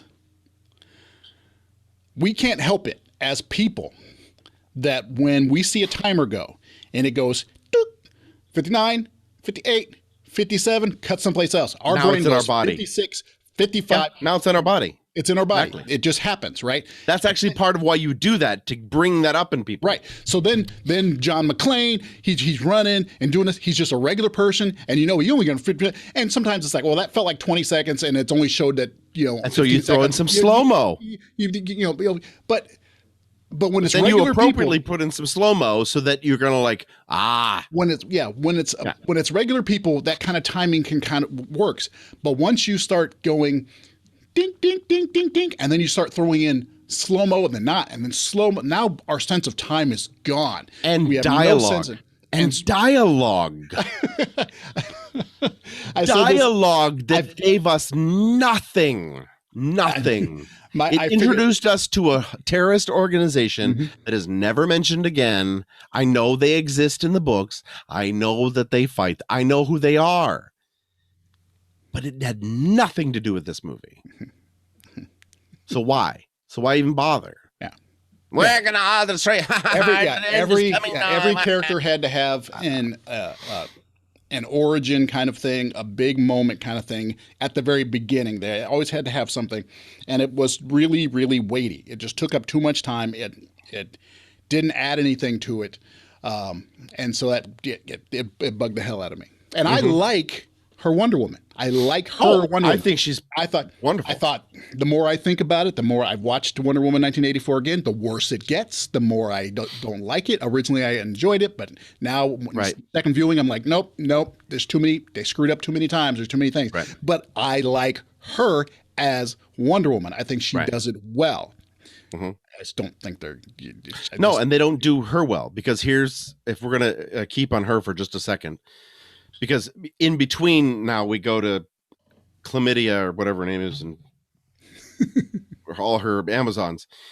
And then we jump back to Diana because she'll see the flame. Right. Can we talk just for a quick second? We are talking. Okay. God. We all know that Wonder Woman is a feminist icon, right? Yep. And then they hit us over the head with it. And then she's constantly talking about some dude, and her whole life is wrapped around him. And we all know, or maybe we don't know, maybe it's the first time people knew, she cleans antiquities. She's an expert. Right? Just that establishing shot, or just that not even established, just that scene of her like cleaning Venus's eyebrows, whatever. She's at work. She's cleaning a thing that is dirty. Otherwise, why clean it? Right. First of all, it's spotless. There's nothing. Second of all, she's wearing all white. Skin tight, and all white. Third, it's a dominatrix themed outfit. It is not her secret identity. Diana is like Clark Kent, unassuming. You're supposed to dress down when you're fucking hiding, especially her. She doesn't have any glasses. But just to, it was just so awful. And then whatever dialogue was happening. See, they hit it on the head again. Oh, she doesn't do anything. Right. She's just home alone eating a pint of ice cream. It's so fucking insulting. That reminded me of back in Wonder Woman 1984, which had the wonderful Kristen Wiig. I love Kristen Wiig. Oh my God, she's amazing. She's freaking hilarious. She's amazing. Mm-hmm. I will watch things just because she's in it. That's just the way it is. Like I said, I watch her shit on a paper plate Right. And she'd probably make a film of that. She probably would, because it would be funny. because she's fucking crazy. Yep. There's the scene in Wonder Woman 1984 when they go out to dinner. They're like, hey, she's like, she wants to learn more about what she's doing, so she says she'll go to dinner with her after work. Mm-hmm. And they pan in on them like this, and Diana goes, "You are so funny," and she's like, "Oh, thank you," and I'm like, "This is Kristen Wiig. Mm-hmm. Let her be funny. Just let her be funny." And if she's funny, we'll all know she's so funny. Right. And the other thing Kristen is, Wiig, let her be funny. Yeah, but here's the other thing. Don't let her be funny. Just take it out. She's fucking Cheetah. Right. But if you want to establish she's funny, but continue it. Yeah. Because the whole point of their Cheetah is that she's beaten down and sad because nobody likes her. Mm-hmm. Well, guess what happens with people who are beaten down and sad and nobody likes them? They're not funny. Right. And I know that they were trying to do something ironic. They're like, oh my God, how could I have known you're funny? No, because then you ruin the entire flow of the movie. It was just one of those things where they just told us something. They feel the need to just spell things out. Like, for example, in that scene where she's doing the antiquities, you got a guy come in and he just says, she never does any blah blah blah blah blah. In Man of Steel, it was like, Lois, we're going to kill this story. Perry, I'm a Pulitzer Prize winning writer. I did not. It's like, no, stop. Stop just saying things. Yeah, just don't. Just be good. And I know sometimes you have to, and it's kind of funny. Like I started watching Agents of S.H.I.E.L.D. again, and there's this one part I can't remember. Well, it's a lot of what Fitzsimmons does, right? Right. It's the talk. Yeah. But see how they created these characters that just do it. Mm-hmm. Right. But there are also some establishing dialogue and stuff. Right. And you say like, oh, isn't this silly? It just has to happen. Right. They missed the mark on so many things in this movie. You create characters who have these quirks that are a conceit for the writer to be able to take care of these things. Correct. But even if they aren't, and you notice it and it takes you out, you're like, that's funny. Justice League had so many scenes where people were just talking and telling us stuff and it's something, if you think about, say, Infinity War and Endgame, because they're kind of the whole big story there. Mm-hmm. If they had tried to do that as the first Avengers movie, they would have to tell us a lot of the important stuff. Mm-hmm. They would have to say, this is the stone here, this has happened here, and they'd have to do it a whole bunch of times in one movie because we got to make sure people understand what we're doing. We got to make sure, right? But instead, you break it up a bunch of times. Right, so you would see like one of the characters like go into a computer simulator and it would show the stones, right, and explain them, right.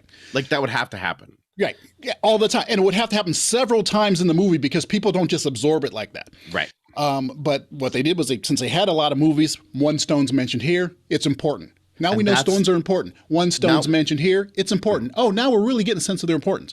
Right. So, but this one, since they tried to jam so much in it, we had to listen to them tell us stuff a lot. A lot. And this is the problem, overarching problem with DC's, what are they calling the movies? I think it was DCEU, Extended Universe or something like that. Extended Universe, DCEU, yeah, okay. Is that they're, again, it's derivative, and it's a poor derivative, right? They said, okay, well, we're going to put out phases. We're going to put out different movies. We're going to introduce, and then we're going to throw some of the heroes in that one movie so that everybody knows, there's another movie coming. They see like, oh, that really worked. The numbers are great on that. So let's just do that. And they did it wrong again and again and again and again. And they didn't take the time. At some point, someone's just like, I don't want to take the time. Yeah, but no, we should make another movie. This is really what it should be like. No. Give me the big story. Mm-hmm. Give me the big story. But we haven't established this. I don't care. Give me the big story. We'll write it in. We'll write it in. Just we'll fix it in post. So okay. So I gotta go back to we're at Wonder Woman being established as a curator or whatever. She's cleaning stuff up, wearing all white. Yes. leather. Yeah. I mean, essentially, it had these big leather. Go back and look; it's crazy. So, all right. So now I'm going to go back on the theme of just poor storytelling and poor filmmaking. Just poor filmmaking. Elements. I mean, basic elements of filmmaking. I am not a filmmaker, Jerry. I appreciate films. I can see where parts work, and I can see, and I can understand some of the nomenclature, but I'm not a filmmaker, so I shouldn't know how bad this was. Okay. Because there's a thing that you do in movie making where you have action, and it doesn't have to be a fight. It just has to be the camera is moving. Okay, for instance, someone walking towards you in slow-mo means they're powerful. Right. If the shot is done right. Yeah, it's powerful, or there's danger, there's importance, there's weight. There's weight there, right? Now imagine if you took that scene, which is usually shot low or dead straight on, and you did it from the top down directly. You see how you'd lose everything. Yeah. So this is what I'm talking about, ladies and gentlemen, when it comes to, like, I recognize poor filmmaking. Are we talking about an Amazon fight? Yes. Yes. No. Oh, because it happened in the Amazon fight. Yes, it does, but it starts before the fight. And it happens at first a lot with them, because they're the first part of this film where a group of people are that are focused. And that is this is what you do. If you have a group of people and there is action, not necessarily like fighting, like I said, that happens later, but early on, no fighting, just the fact that the camera is moving. If you stop on one person and you stay there, that informs the audience this is an important person. And they did it like 6 times with people. I don't know their names. I don't know what they do. They die, some of them, maybe. I don't know.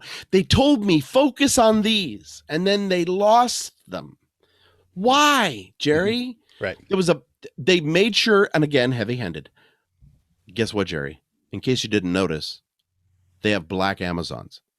In case you didn't notice, Jerry, in case you didn't notice, there's black Amazons. What? And there are black Amazons, Jerry. Did you notice there's black Amazons? No, there isn't, Jerry. There's one. Are there any black Amazons? Yeah. There's one. And they just kept focusing on her. I think there were a couple in the Wonder Woman movie. There were actually a couple in the background. Yeah. But I'm just saying, dude, why focus on one? And then again, it's the same thing that was a problem with it. The whole battle was ridiculous. It was hard to follow. Mechanics work. The mechanics were bad. The use of space was bad. They broke up. Animation was bad. I remember the first time I watched it a little bit this morning because I wanted to take a couple notes. But I told myself first when I watched it that I wasn't going to back up. I'm going to watch this as if I'm in the movie theater. So I originally, until the network started getting too slow, I was wearing my Oculus Quest. I was broadcasting it from my computer, headphones. I was in a little virtual big screen. I had it going. I was like, I'm going to try to give this its best possible. I think that would have hurt me. I tried to give it its best possible viewing by sitting in a virtual theater with a big IMAX size screen in front of me, headphones in so I could get it, not just that and everything else out, and just sat and watched it. Now, I did have to do it in sessions because I don't have that kind of time, but I said, you don't have a rewind button. If you miss something, it's because it just got missed. So you're not going to back up. So there were things that really bugged me about it. So then today when I said, okay, I'm going to skip back through, a couple things. Let me go back to that Amazon fight because there was something that bugged me about it, but I didn't rewind before. And the use of space and the breaking of like the center line for action happens so many times. And there's this one shot where the woman runs up on the wall and she turns and she does a stab thing down, whatever. Yeah. And I don't know if you didn't notice because they messed it up so much. They show her. It was awful. They show her run toward a wall, right? And you're like, oh, she's going to step on the wall. And then they cut to other people doing stuff over here. Chung, chung, chung, chung, chung. And then they cut back because apparently only 2 steps have happened.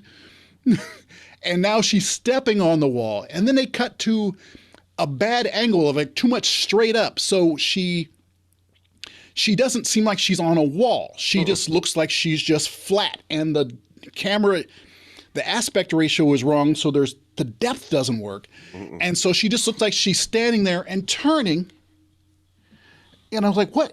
And then and I honestly, I didn't recognize it was her until the landing. But and then she stabs, and it was just one of those things like, that's why. I mean, I didn't rewind when I first saw it. I'm like, that was a cool thing that just happened. And they screwed it up. It's like watching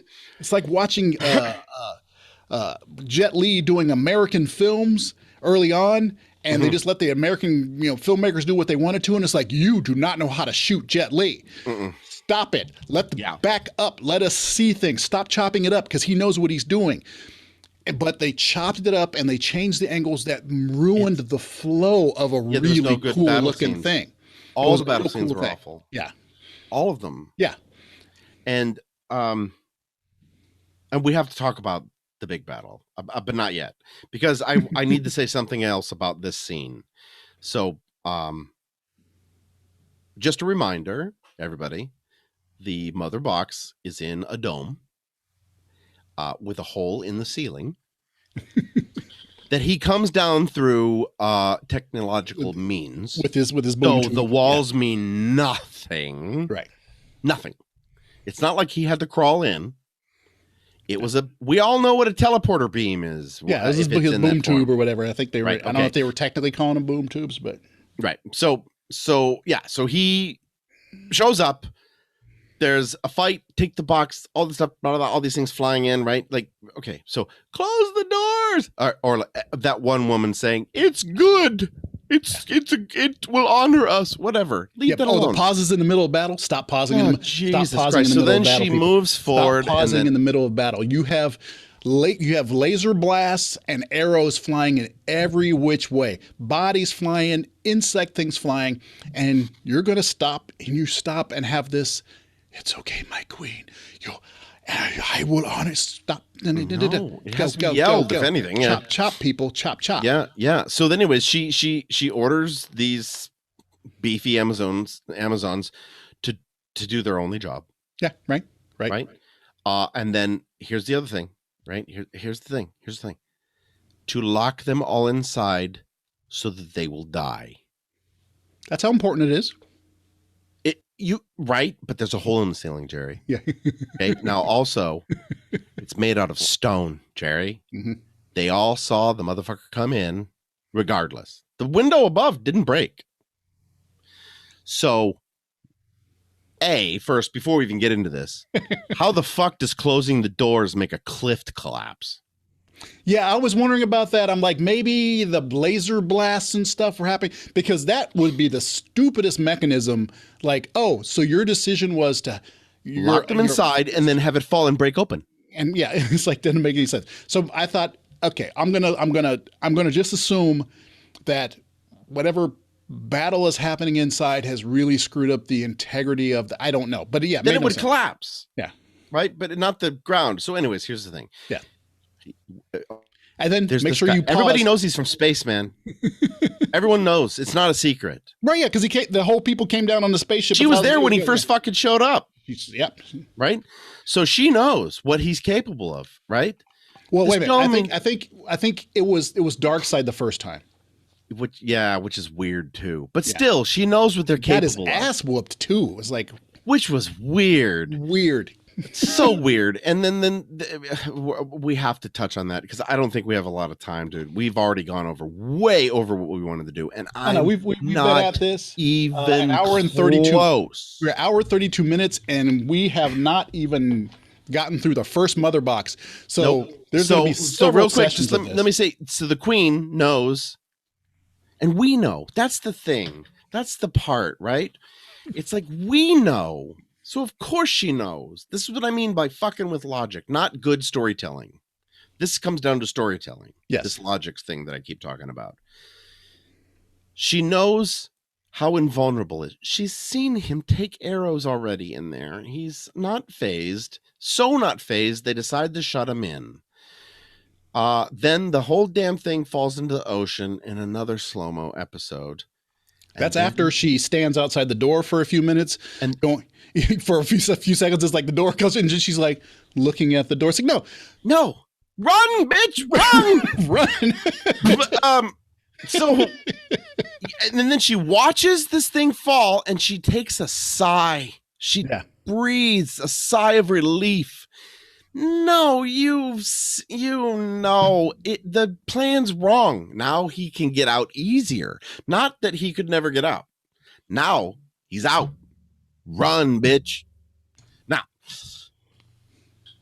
you could tell that she hated being that role again, by the way, in this whole thing. She fucking she's like, do I have to do this again? Jesus Christ. I was just going to be in one cool movie. Anyway. So then they start horsebacking it, doing all this weird. Can we talk about relay shit? Can we talk about briefly the really poor composition of the special effects for the backgrounds and all those scenes? Because it's like and this was my problem with 300, because 300, cool, all this stuff here, but they always felt like it was 40 people in a small room. In a soundstage, in a soundstage with a projected background. It always felt that way. Even though, yes, I can't see a wall, I see a big landscape and a cliff and all that kind of stuff. But by the way the people position, the way they shoot the angles, and by the way it's composed, it feels small. Yeah. And it felt like, oh, are those horses on just like treadmills and they have a background rolling next to it? Because they don't feel like they're going anywhere. It feels fake. It felt like a really, really incredibly expensive video game cutscene. Yes, exactly. And then here's the thing with that. This is when they start to focus during the battle before, and they start to focus on very specific. They stop on them. Not here's an Amazon trying to keep the box from him. That's happening, and then you go, ring, this one, and then you lose her somewhere. I don't know if she's the one that's dying next, right? They're not right, and then all these different people. Why is she so upset about this one that dies at the end? I don't know. I saw her before. I know that she was focused on, I think. But she's so upset about that one. And it takes up so much time. It takes up a lot of time. So you think like this is important. But I hadn't, like my body, my brain is telling me this is important. Why? And then was never given the answer ever.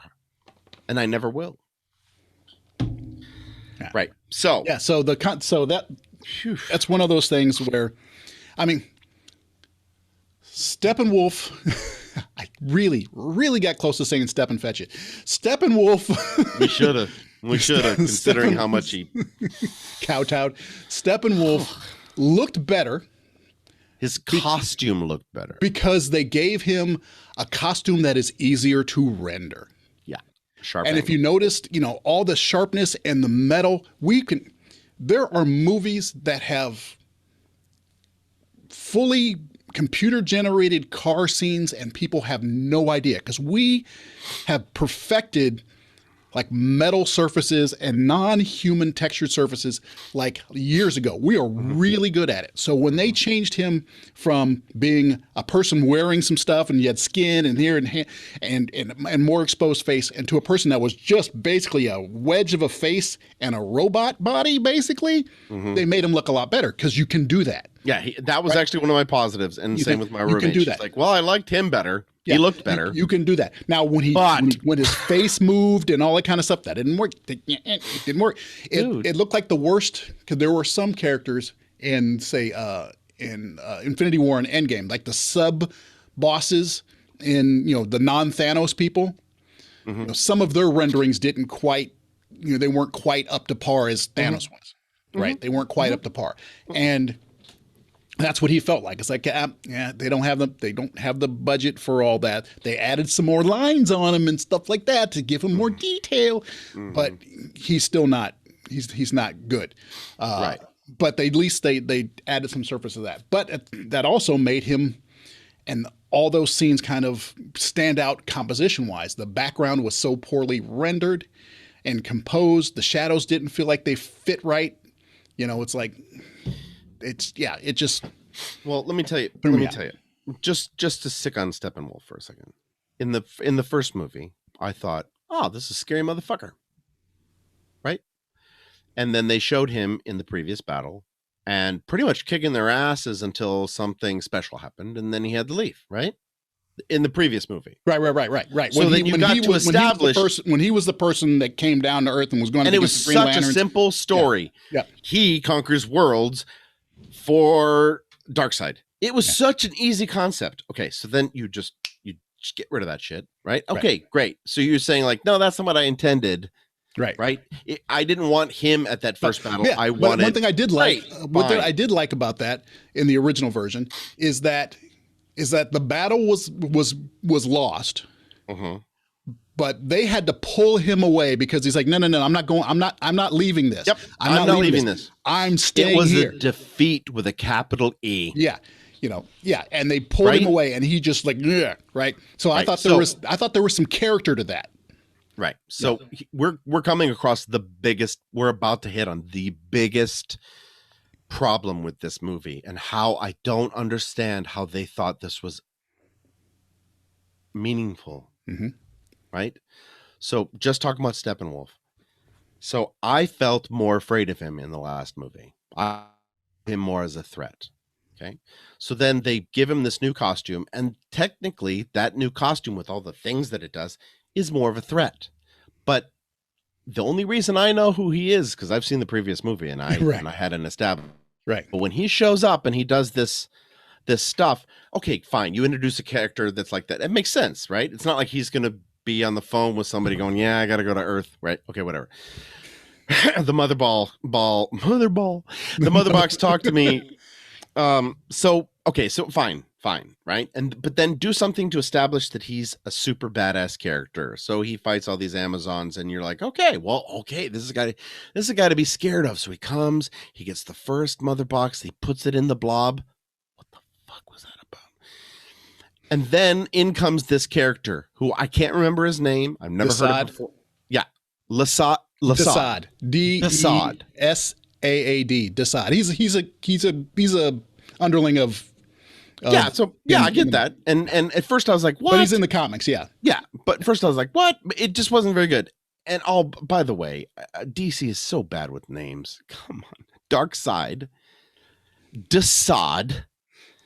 It's like Star Wars, Darth Sidious. It's just, anyways, but that's neither here nor there. Okay, here's the point here, okay, right? So then we get this badass, and we're like, man, I'm talking about like you never saw anything. You don't know anything about this guy. Just like, man, he just kicked every fucking Amazon's ass. Then he goes, he puts the mother box in, and then a guy comes and talks to him. He kneels. Beep, boop, boop, ba-doop, doop, boop, boop, boop, ba-doop, doop, boop. So the FaceTime comes in. So he kneels. Right? I don't care how subservient you are to a master.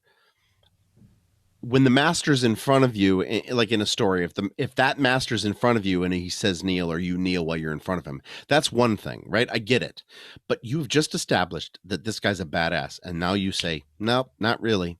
And then you close in on his face and he starts talking about this fucking I made daddy mad story. And his face, I was so surprised that he didn't do this at the end. I mean, it was so... They put puppy dog eyes on Steppenwolf, Jerry. They put puppy dog eyes on Steppenwolf. He was done. He was not a threat to me anymore. And I felt afraid of him before. But I'm talking about somebody who's right. Okay, now here we go. Well, especially it's like, oh, wait a minute. He's got he's got like gambling debts or something. It was like a weird little. Yeah, It's right. You'll never make Daddy happy again. yeah, it was like But I love Daddy. If I do this, will Daddy be mad? Okay, so now I got to jump ahead. you owe him 50,000 more worlds. This is a big theme of this, right? So I actually have to jump here to make sure that I get it done because it's important. Because this is remarkably stupid. I think it's after he gets the second mother box. And now we find out that the mother box can talk to him. And he's talking to them. I was confused for a second. And then he touches the second mother box and he's given a vision. Right?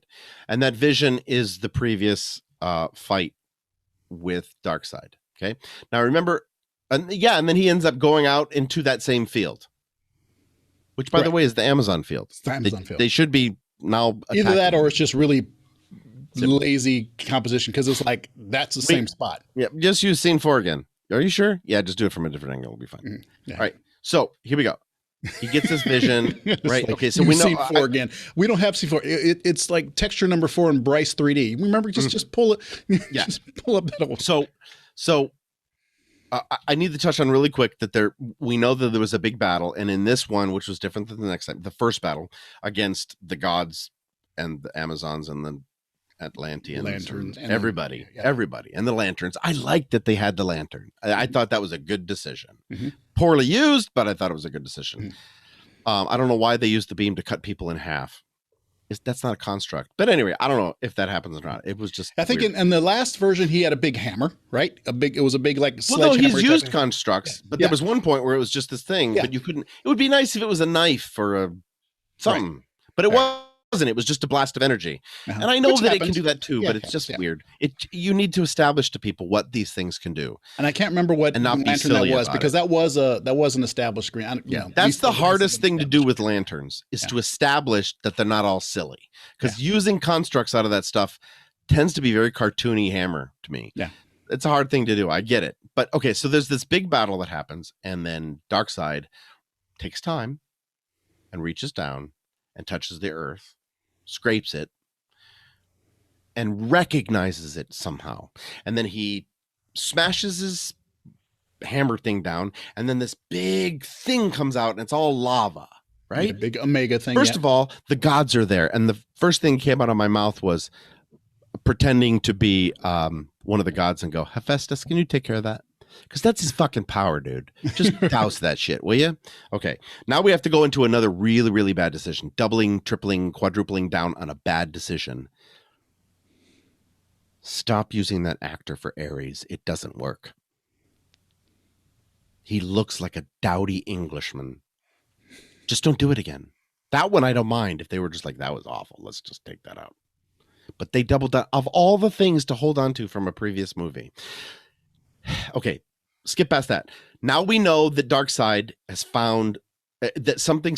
Well, actually, you didn't know he found anything. You just thought that was his power. They had him say the narrator said or something like that he found an important power or something like that. Right. Okay. So then he strikes the hammer. He just happens to be dead center in there, by the way. And then it happens, right? I don't know what this thing is called. I mean, I don't get it. Because I know. Right. But to the person who doesn't know that it is, I thought that it was his first active battle. Right. Yeah, right. I'm going to create moats, and now we go to battle. Excuse me. Yeah, I'm not saying that I knew at that moment that it was talking about the anti-life. That thing there was the anti-life formula, whatever the equation. No, that seemed like it was him just. Yeah, that was one of his powers. That he was just marking. It's one of his powers. He can make lines in places and put lava in them to make it harder for people to cross in a battle. That's what it felt like. He just put up barricades. Okay, so now we have to jump back to Steppenwolf being talked to. And he just happens to be standing in the same fucking place. He reaches down, he touches the earth. Okay, sort of, I get it. Then he strikes his blade down and he refines the anti-life equation. Jerry, In the first movie, they talked about the mother boxes as though that it was just like, okay, these are fucking super level calculators, Right. and there are 3 at a time, not 3 only, 3 at a time. It was never established that there weren't other mother boxes. It was they left behind a machine they use, Right. not the machine they use. Right. They left behind a machine they used was the previous movie. Now it was they left behind the machine. They have a religion based around these 3 machines, and they had to leave them behind. And now he reports to Desaad that he's found the anti-life equation. Jerry. Duh. It's where you left the fucking mother boxes. You remember it, asshole. You have maps.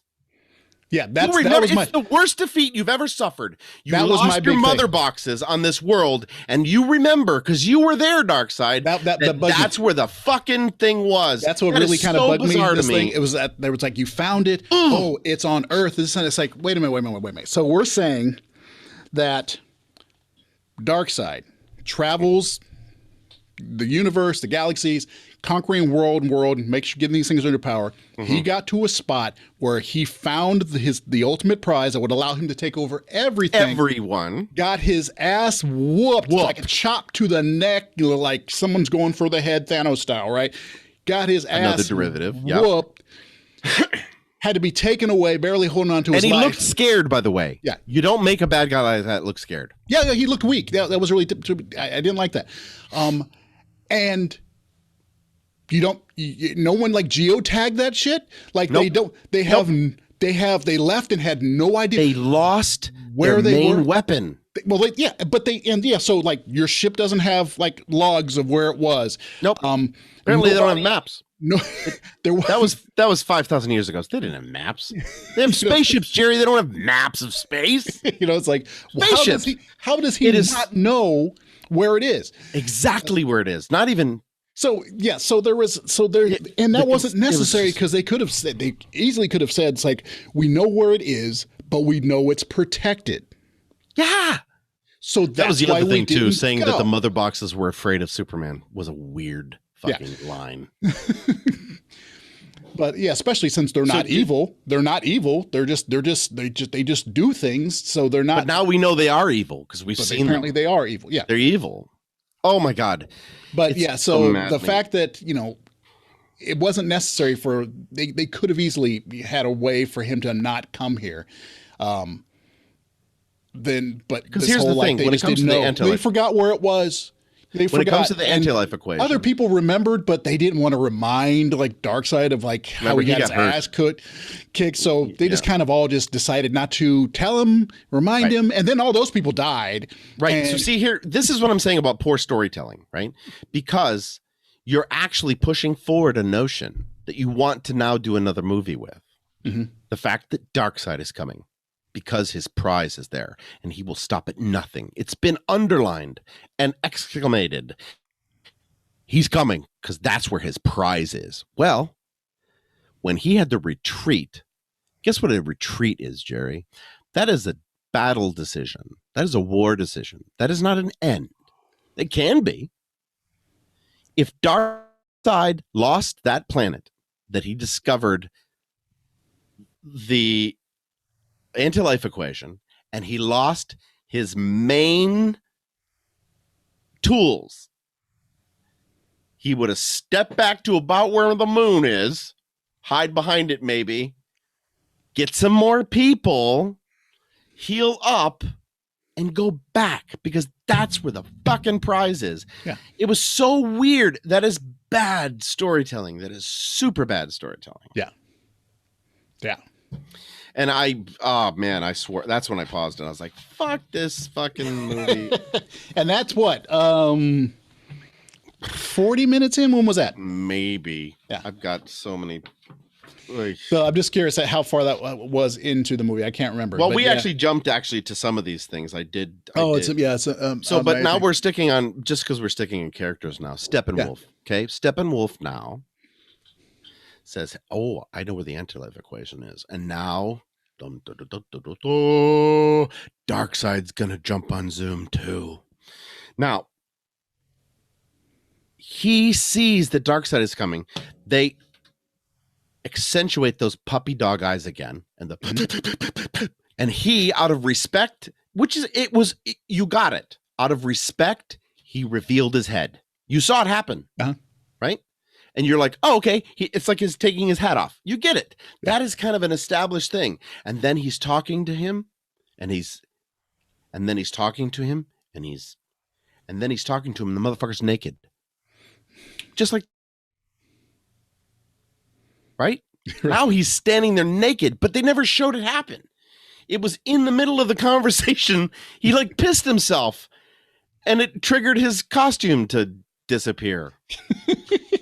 It was weird. That's a weird decision. Right. So then, so I didn't feel threatened by him at all anymore, because there was a part of me in the last movie, at least, that thought, can Superman even beat this guy? Right. Okay. So, puppy dog eyes, Green Lantern. But the thing that bugged me about is that the way they had Darkseid get defeated made me wonder. It's like, is Steppenwolf tougher than him? Yeah, apparently. Yeah, that's it. It's just like, and Steppenwolf should have been there, because they're doing the whole thing, and then just one god with an axe comes and just chops him in the neck, and that was pretty much it. All the rest in one. I'm like, but they blamed it. But you see how they went with something they already filmed, and then they canceled it. They shot themselves in the foot because they didn't show that it was Steppenwolf that failed. Mm-hmm. They said it, but we saw Darkseid fail. Right. They never showed Steppenwolf fail. Why was he blamed for losing the mother box? You just showed us. Right. That Darkseid did. So part of me was thinking, okay, did Steppenwolf fail at something else? Was there something else he did? Because they said it. They just spelled it right out. You lost this world. Yeah. You lost the mother boxes. Get them back. Yeah. That it was written. Yeah. But it took me out of it again. Yeah. Again. Totally out of it. So, all right, now we're gonna jump to another section. Do we go another person? Another character? Another person. Okay. Some people in the future might refer to this as the introduction of Flash scene. Okay. Right? The short movie that they placed intermittently in the middle of this 4-hour movie, the self-contained movie that they put in the middle of another movie, is not actually titled Flash as a Hero. That whole scene, the whole point of that scene was Flash's first job. That's what that scene was, Jerry. That scene was called Barry Applies for a Job. That's what that scene was, Jerry. Yes, you got to see him flirting with Iris, question mark. Yeah. No name tag, no nothing. And this weird, creepy on both sides look. Be like, you're not looking at him enough. We're not able to tell that you're attracted to him. We need you to stare longer. Okay, I'm going to do another shot here, and I'm going to hold up this green ball. You stare at that green ball like it is a fucking donut, and you are starving. They made them both do it. It was weird. Then, Jerry, this is supposed to be Zack Snyder's cut. Zack Snyder's artistic decision movie.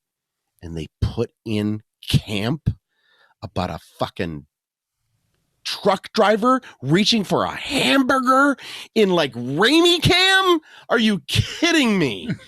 What happened? And then he's this 2-hour film of him saving Iris, question mark? Yes. And taking a hot dog out of the air.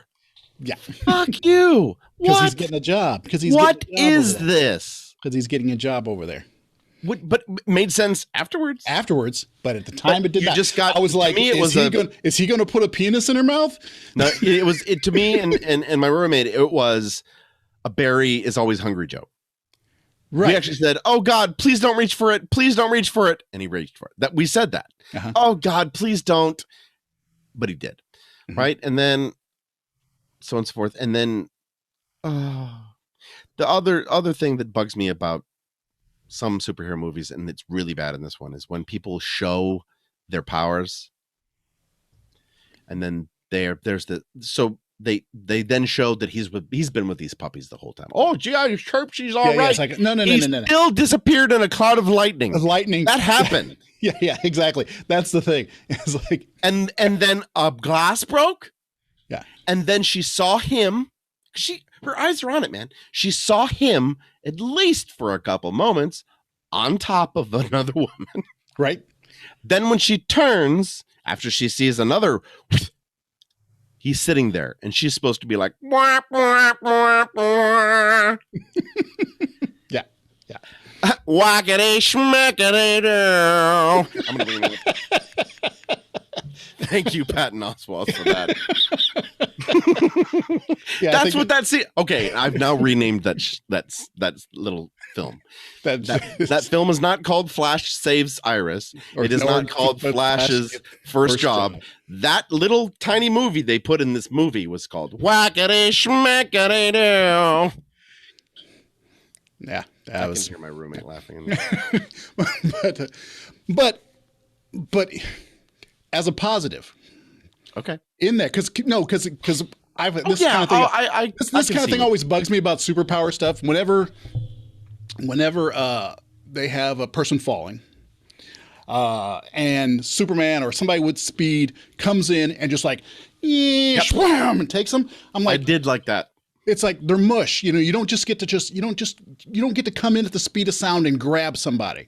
Nope. And so there was a sense of him understanding that he had to be safe about it and kind of use and just kind of move things a little bit before. I mean, it still happens super fast, but there's a storytelling element of he's going to be careful when he's got her, that she almost has like a little bit of his field is he's able to keep her safe that way. He's removing her inertia and he's removing his inertia. Yeah. So I like that too. That but it's so brief within it. Yeah. So brief. Now here's the thing. They shot themselves in the foot again because, are you ready for this? They said, you know what's really important? You got to show that a superpower, especially one that's going fast, can break people's necks. Especially because we saw it in both the X-Men movies and the Avengers-ish movies, that they protect people's necks. It's been established, right? And everyone was like, oh yeah, that makes sense. And then they show it, they take time, they devote an entire short film to it. And then, soon thereafter, Superman grabs Lois Lane. They're embracing. He's now starting to chill. And then he shoots in the air and you hear the sound barrier break. Yeah, I know that drove me crazy. I was like, dude, what are you... Dude, she has no skin now. I mean, she's a pile of bones with a trailing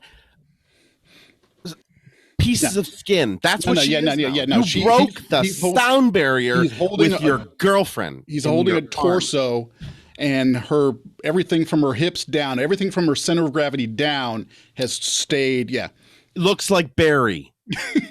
Because that's the other thing. Looks like Cyborg. About Barry. Looks like Cyborg. Right. Okay. So look. Oh, sorry. Cyborg. She looks like Cyborg. Cyborg. Look, here, let's just touch on that real quick, right? So, okay, I get it. They told some backstory and I liked it. I liked this and this and that. But then, of course, I was just like, are we really going to do the T-bone car scene? Really? We're going to do the T-bone car scene that's in every movie where somebody dies tragically in front of somebody else. Mm-hmm. It's in every fucking movie. Are we really going to do it? You can't think of another fucking way to do that. Yeah. Yeah. Right now, I know, and so that part made sense, and I liked it. Right, there was another little storyline in there, but that was woven in. That wasn't so much like, well, they're all kind of like little short films. Mhm. But anyway, you see, there was actually a subtle thing. You saw what's Cyborg's name? Real Victor. life, Victor. You see Victor lying in bed with his father, and his father's like, "I'm not going to let you die." It was a weird transition, Mhm. but you see this shot. They don't focus on, and you just see like, he didn't have no legs. It was subtle. It was nice. I was like, I got it. And then they ruined it entirely because he like apparently steals him from the hospital. Right. We Mhm. all know that that's Right. kind of what happened, and that his son is about to die. Right.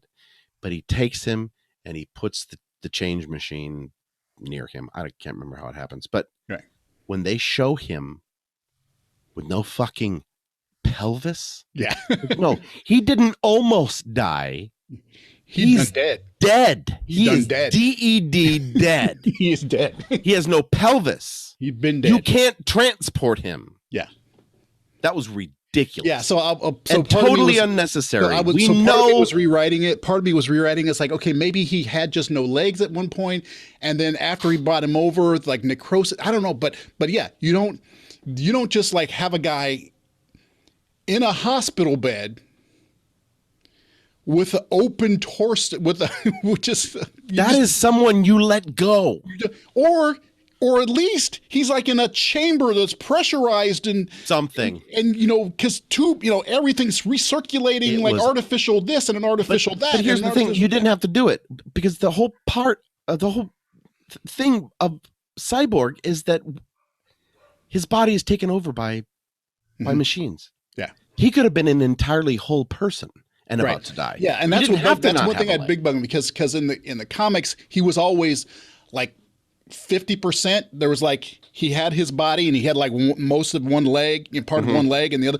and so the rest was kind of filled in and then stuff. So he was kind of more person. This was like he was more like the Bionic Man in the comics. Yeah, and so things got taken over. But yeah, this was like, dude, he's nothing. I mean, he's nothing. Yeah. Now here's the other thing, because now we're talking about Cyborg again. Because again, I liked that he was more in there. I wanted that story. I wanted to know more about it, because this is part of the story I don't know. I don't know much about Cyborg. He's relatively new. So, we have the technology. I'm saying that on purpose because he reminds me of the Bionic Man. Why was he crouched over all the time? Why did he move so weird all the time? Did you notice? Yeah, I don't know. Every time I saw Cyborg, I was like, why is his body in that shape? Yeah, and maybe weird. It might be something to look at later. Again, I'll take a look, because I didn't think of it at the time. And when you said it just now, I said my brain quickly went in creative decisions. What if his posture is reflective of his shame? Maybe. And then later on, when he actually and he stands up straight, and when he says leaves his clothes at his parents' grave. Weird. Yeah, maybe weird. I don't know. I don't know if that, but if so, it was super subtle. Didn't see it. But the Cyborg intro story, little mini movie, is a perfect example of my frustration with this movie, because it had some excellent moments in it. There was a whole lot of talking. There was a whole lot of narration going on. Just, the dad in the thing is like, let me tell you this, blah, blah, blah, blah, blah, blah, blah, blah. There was also that kind of explaining introductory stuff where, he got pulled in by the principal, by the dean or something, for helping a person cheat. And it's like, I don't care how smart your son is. Okay, he's smart. Thank you for telling us. Yep, I don't care if he is a genius. Or athletic. Or athletic, right? You're breaking into the community, changing his friend's grades. He's like, he's a compassionate person and he feels for other people. Oh, thank you for telling us, right? And so now it's established, they say it, right? So now we have a mini movie with a mini movie, right? And this mini movie is Poor Lady. It's called The Poor Lady, which demonstrates all of that without telling us. Exactly. You didn't need all of that, That 5 or 6 minutes of montages and people talking and telling us about all that was completely unnecessary because you actually constructed what I thought was a kind of a well-constructed scene of him both showing that he has access to technology, because remember dad was like, you have all control over all sorts of technology and they can all And bend it's to so your weird will. that he was in cyberspace. Do you know what I mean with this? Right. So showing his ability as both cyborg and his compassion as a human being, his intelligence and all, it was right there. His humanity and his technology was right there, making what we had just gone through the first, previous 6 minutes, whatever it was, completely unnecessary. Mhm. And I remember going, Yeah, "Oh my they God!" shoot themselves in the foot over and over. But I remember watching the two different narration directors scene. made that decision. It felt like, right, and they both insisted that theirs was in the movie. Except You for see what I mean? it was all Zack. That was all Zack. Jesus So Christ. but I remember watching the first scene where they first introduced and they did the whole montage and have them explain how good he is. I'm like, oh, okay, you're explaining us how we got. It's like, thanks for showing us. Okay, just tell us, blah blah blah blah blah. And I'm like annoyed, and then I keep watching, and then the poor lady scene comes on, and I'm like, this is a good scene. Right. You should Damn have it! just Why? left it. Why Now did you do I'm all mad that? at you. Before I was just kind of annoyed at a poorly executed. Now, yeah, exactly. This Now is why I'm mad I at think you. this is Now I'm mad horrible. at you for doing what you just did because you wasted my time. Right You wasted now, our time. Yeah. now, just after this, I'm gonna sneak because these are little bits chronologically again. Okay. They jump. Um, they jump to the Batcave with Wonder Woman and Alfred, and they spend about 5 minutes or this weird amount of time on tea. On T. Right. Why? So Because weird. because they shot it, so they have to use it. But it was weird. The thing is, So this was a movie where you overwrite this scenes. this is like you and I doing Swiper, where we said, here's a 10-page comic, right? Right. And he said, my goal is to use every piece of film I shot. Right. Because you write a scene and you say, okay, this is what needs to happen. We need to establish, the conflict and this and that. And so we don't want to just start with Wonder Woman, walking up to Batman and saying blah blah blah blah blah. Yes, blah blah blah blah blah. No. So we're gonna establish the atmosphere of the scene. We're gonna write it out. We're gonna establish a scene, blah blah blah, and then we'll move into this more natural conversation, right? And then we'll shoot it, and then we will cut at that part that feels right. We're gonna bring it in where we think the momentum works. We're going to give ourselves some play. We're going to give us some lead in. You're describing filmmaking. That didn't happen. We're going to give ourselves some lead in. We're going to give ourselves some tail. You don't just film the thing to the very end of the scene. You film a little bit so there's like, person's walking, there's a little bit extra momentum, and you can figure out, oh, do I want him to, the editor will go, does he, when he ends on his right foot, the next person in the next scene, they're shifting their weight that way, so it'll look kind of weird that they kind of go boom boom. So we're gonna go boom boom. Yeah, exactly. Yeah. So you do that. It's paying attention. What they did is they just kept it all. It seems like just kept it all, and it was like, yeah, it's not necessary. So that's fat. That's the fat that should have been trimmed off. Yeah, a lot of it. And now, what? Again, a theme of this thing is like poor filmmaking decisions, because the reason this upsets me is because the man is a filmmaker, and he's much more talented than I am at filmmaking. Way more talented than I am. Yeah, but yes, so he should know better, and that's why it's just like weird. So what I need to reiterate here in the middle, because I was thinking, I don't think the man's like awful, even though I'm saying this was a travesty. It's me being funny, and it is a travesty in just that it was just like so many bad things over and over and over again, redundantly a lot. So part of that theme is like using methods of storytelling using filmmaking, and not only not using them correctly, but really using them for the opposite reasons. So this goes back to them like freezing on a specific Amazon. Right. That tells the viewer this is an important person, pay attention. Right. So there's also storytelling, like I said, was good in the Victor in the hospital bed. They didn't like have some nurse like pointing and going, "He's got no legs." It was at least it was Right. subtle, right? Right.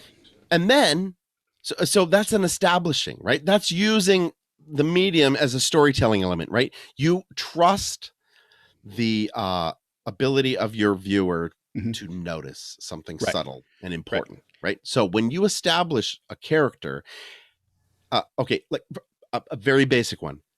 When you introduce Batman, he's standing on a fucking gargoyle somewhere from a low angle, and there's lightning, Mhm. right? We get it, right? You don't have to do that again, which they do over and over again. Yeah, But because you know why? Because the Dark Knight Returns was awesome, and so we have to have Batman at a low angle with lightning. It's just like so there's Dark Knight Returns, man. There it yeah, is. When you establish a character, especially a character that you know, there are certain things that you can do. Okay, Commissioner Gordon, not the best Gordon. As a matter of fact, the worst Gordon. I happen to love J.K. Simmons, but Oh no, I think okay. Yeah. If J.K. Simmons was cast as that and had never been cast as J.J. Jameson or Right. whatever his damn name is, yeah, perfect casting. Right. He's great, but he's Jameson. but he's Jameson. Yeah. He's like not only Jameson in a movie, he's Jameson in all the movies from different directors. Yeah, exactly. He's so Jameson that people go, "Isn't that Jameson guy?" Right? You're the only one that knows the damn name of the actor, and I love him. Yeah, okay. But look, so what you do is like, okay, everybody knows. Again, it's just like, yes, we know Wonder Woman is a feminist icon. She's a superhero. We get it, right? We're all here. We've been here this whole time. 2-year-olds are not watching this movie. It's established. This is iconic. It's iconic that Commissioner Gordon is a withered cop who's sick of it all, right? So you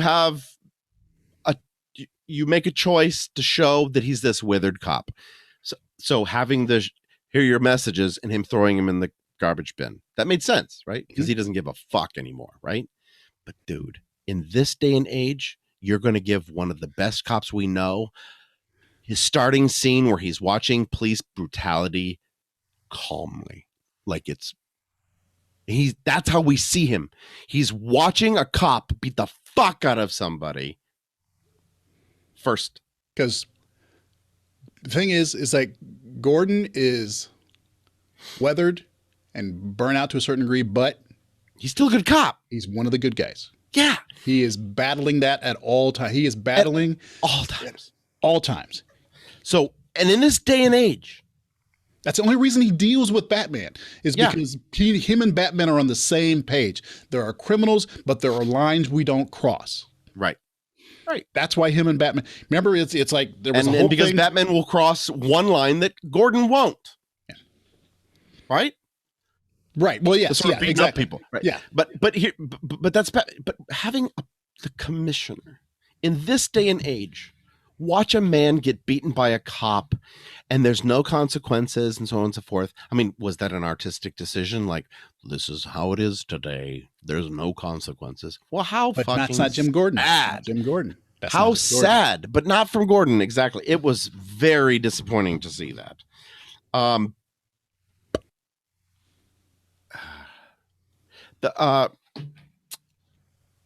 Barry's too silly. Yeah, Barry. He's supposed to be.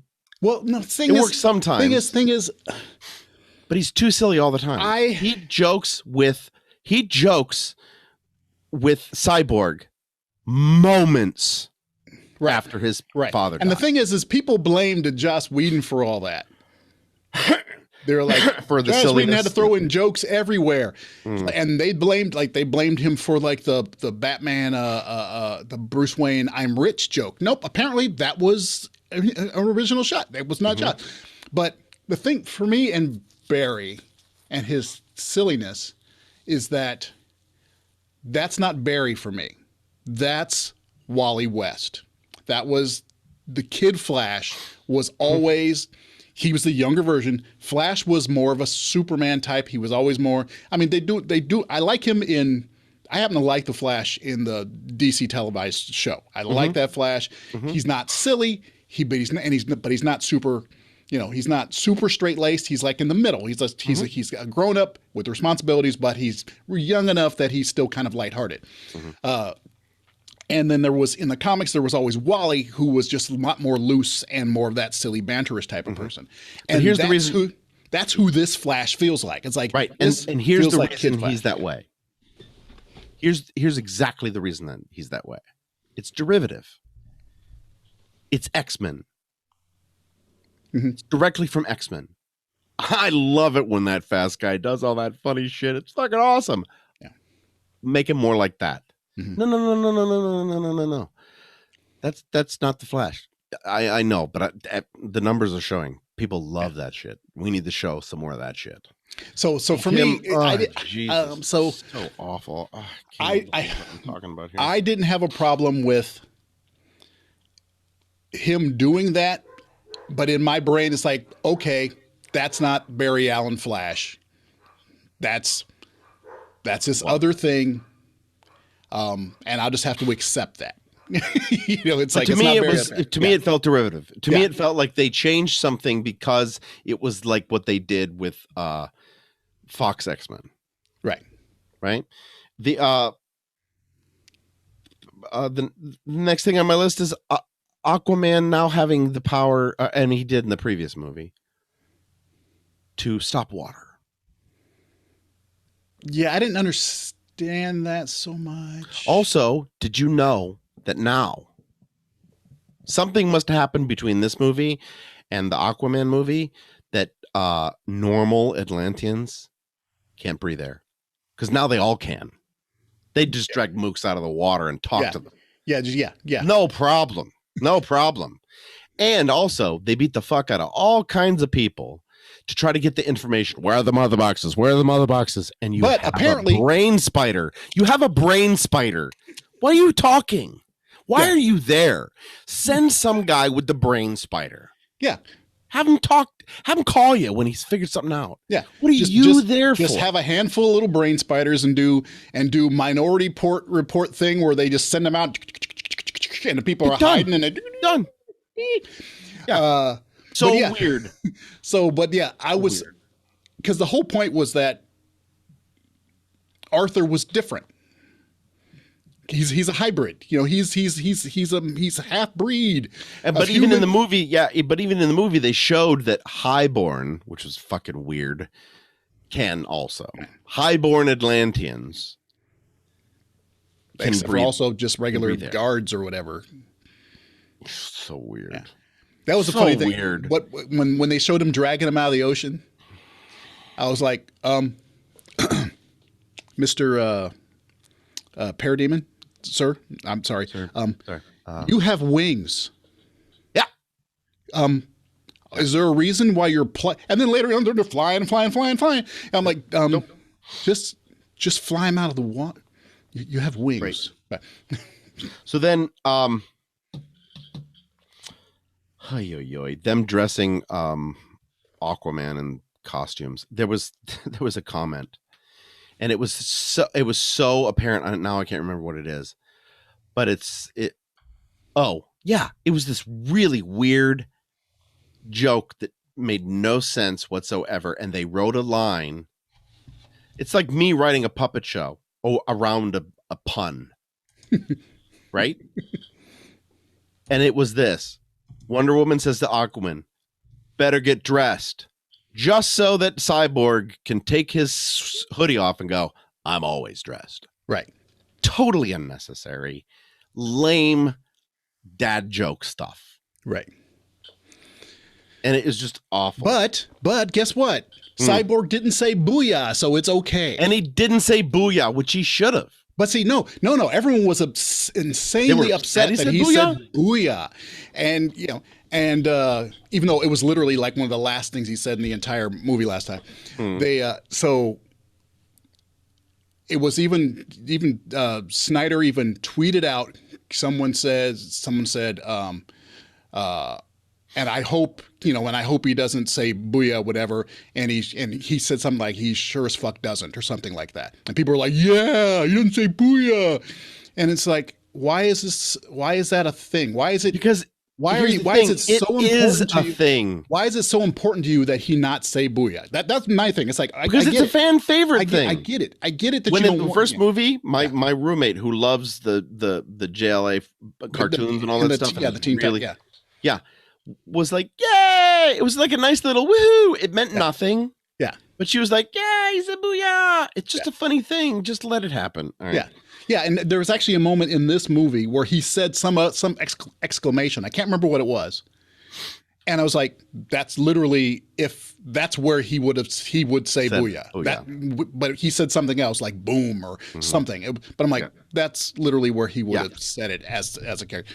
So but then it was, people were really invested in that.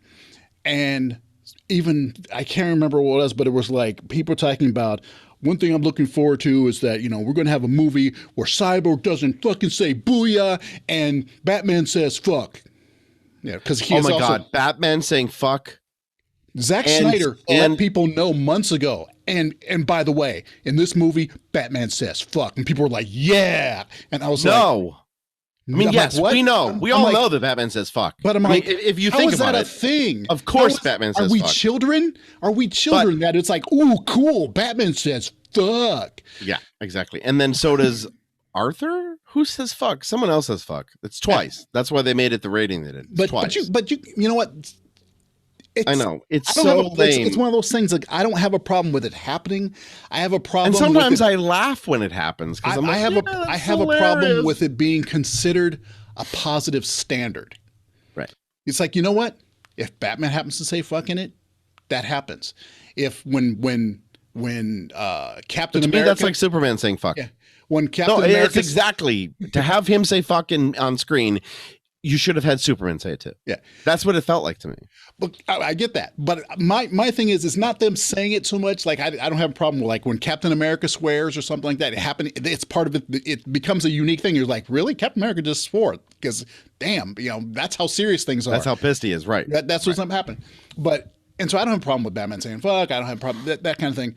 But it's when they think it's something that needs to be announced. By the way, did you know? Yeah.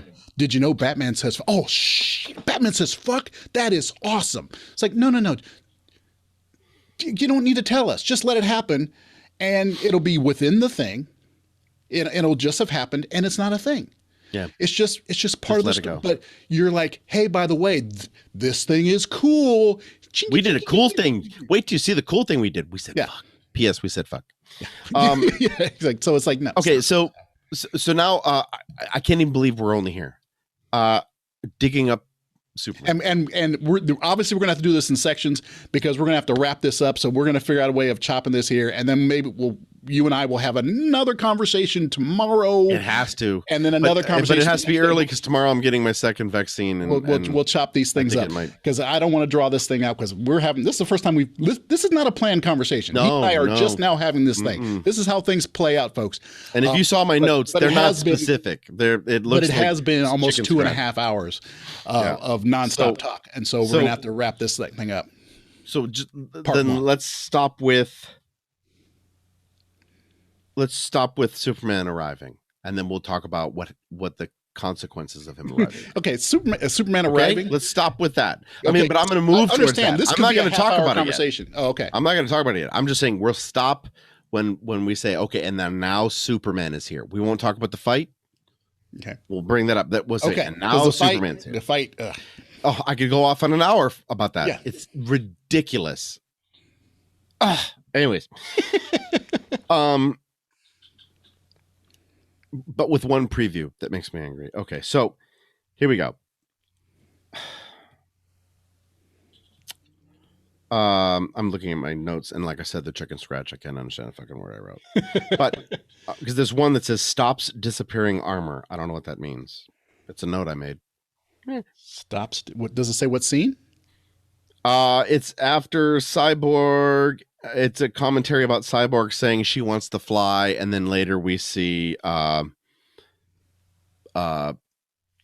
working on a hardware problem. That whole thing, it just makes no sense. And then somewhere after I said stops disappearing, that may be something. Yeah, totally you can follow it up, right? Later. But and then they mention something like, well, that's why the boxes didn't. It's such a weird thing. That's why the boxes, because remember, they used this box to make you, and it didn't open. It didn't call them over. They must have been afraid of Superman.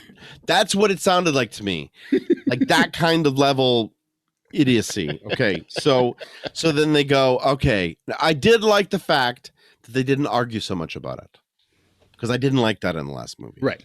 It's like, obviously they have to do this. Yes, some well, people no. The thing is, some people can say, I don't think it's a good idea. The discussion That's was, fine. I think they argued as much, if not more, but it was they had several characters within it. Everybody had an input.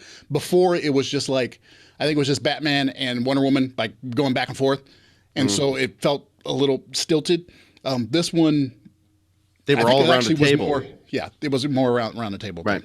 Yeah. So, okay. So first of all, just can we talk about this shit? Jesus Christ. Can we just talk about this shit? Batman, what's your superpower? I'm rich. Bitch. So they show up in a van to dig up Superman in the middle of the night. You're Bruce goddamn Wayne. There's other ways to go about this, man. Better, quicker, simpler, not so weird. And who the fuck said showed favorites and go, all right, I need you guys, here's Batman. I need you guys to go dig up Superman. I'm not going to be there. I want nothing to do with it. And then I'm going to... I insist we do it. Right. But we're going to do that shit, so you guys go do that shit, all right? I mean, seriously, like, you just told us to go dig up Superman, and you're not going to be there? Right. You feel guilty. Part of his story arc. This is all you. Yes, exactly. Right. Okay. So then he goes, okay, so now obviously they're out in what? I couldn't remember what state he's in. Kansas. That's okay. That's what I thought. So now they go to Kansas, obviously, like on Batman's plane. It's not like they took coach. Right. They go and they rent a van. Here's the thing. They picked up a van. Now this is Wayne Industries, right? I understand that they have a plain unmarked van. I get it, right? But I know for a fact in that universe that Bruce handed them a black card and said, go rent a van. I know this for a certainty. Do you know how I know this? Because the interior of that van, they didn't have, the scenic didn't have enough sense to paint the fucking interior black. They left that weird raw pine plywood interior like a rental. This is Bruce fucking Wayne. He paints his testicles black before he leaves the house. Everything he owns is black. It's black. And you're gonna it's just so weird. So it was just like, so that wasn't a Wayne van. No. Okay. Now also, he said, this is what he said in that universe. All right, so I need you, here's my black card. I need you to go rent a van and then go dig up Superman. And I'm only willing to pay for 2 shovels. 2 shovels. Aquaman and Wonder Woman don't have to dig them up. And there's no complaining, not even a little bit. Mm-hmm. Yes, but it's like, oh yeah, of course, where are they going to be the ones? Yes. And we can do this in a second. Yeah, well then fucking do it in a second. Nope. Because ritualistic. I know, but they have to do it that way. But the point is, they have to get him alive fast because shit is going down. Yep. Get it done, Barry. Get him. Get out of there, because then it's less likely that you're about to be caught. Mm-hmm. Right? That's his fucking superpower, man. Right? And then at some point I noticed something too, because like we talk about this a lot, how you can see the human body doing things and you're just like, that doesn't look right. Okay. Was Cyborg covering something with dirt? Oh, he went to go bury the change box, the mother box. Remember? In his grave. His mother. Yeah, he also put it 2 inches under. But here's the weird thing. If you go back and watch that, it's actual dirt that the actor is having to push. So the actual actor is pushing actual dirt, and you can tell his cybernetic arm has difficulty because it's real dirt, Jerry. It's hard to pull dirt into something. right? And you can see Okay. it. It just took me out. Anyways, so now they dig up Superman. Yep. Uh, there's this whole whackety schmackety do with them making an alarm and everyone has to evacuate, and they spend time making sure that his father says no, and Yeah. then sees him, and it's Yeah. just like, The whole. Yeah, and then and he's it was like, only so "Oh, it's you. it was I'm so only proud so of they could you, have son." that was the only reason they did it, is so they could have that moment. Mm-hmm. That was, it was like, I was like, why would he say that? Why is he so insistent that Why? it has to be Yeah. a false alarm? It has to be. It has to be. makes It no has sense. to be. Listen to me. Listen to me. No, it doesn't. It doesn't Here's have to be. here's the thing about that Yeah. evacuation. Remember in school where there was that map on the door next to the Right. door, and it was like, Go this way. Yeah, you are go here. this way. Go this way. Yeah. Right, and they would put you in a field that nobody played baseball in anymore. Right. Right, it was way out there, Mhm. and that was a school that might be on fire. This is before shootings and all that stuff. This was a school that might have a fire in the lunchroom. Yeah. You had them. So they got everybody out. Uh-huh. Their map inside of their building has one door with a lot of yellow lines, and then a grouping just outside that door. Right. That's where you meet. In case there's an emergency in a fucking alien spaceship, Yeah, exactly. you stop 20 feet outside of it. And then when shit goes down, you just stay there, Jerry. Did you know that? Especially a bio leak of alien biochemical hazardous stuff. And those explosions. The city didn't know what was going down. Yep. So then the last thing that I have a problem with. And then Superman is awake. Okay. Again, it's laziness. Because it's fun. It's actually fun to watch people play with certain characters. Like you were just talking about. Did you just look at the camera going, this guy? No, I was looking at the camera. that you're saying, like, it made sense to have Cap swear a little bit because you're like, well, shit, that means some shit. Yeah. Because you're playing with a character trope, right? It's not that you're just slashing and go, I don't want to do that, which is what he does a lot.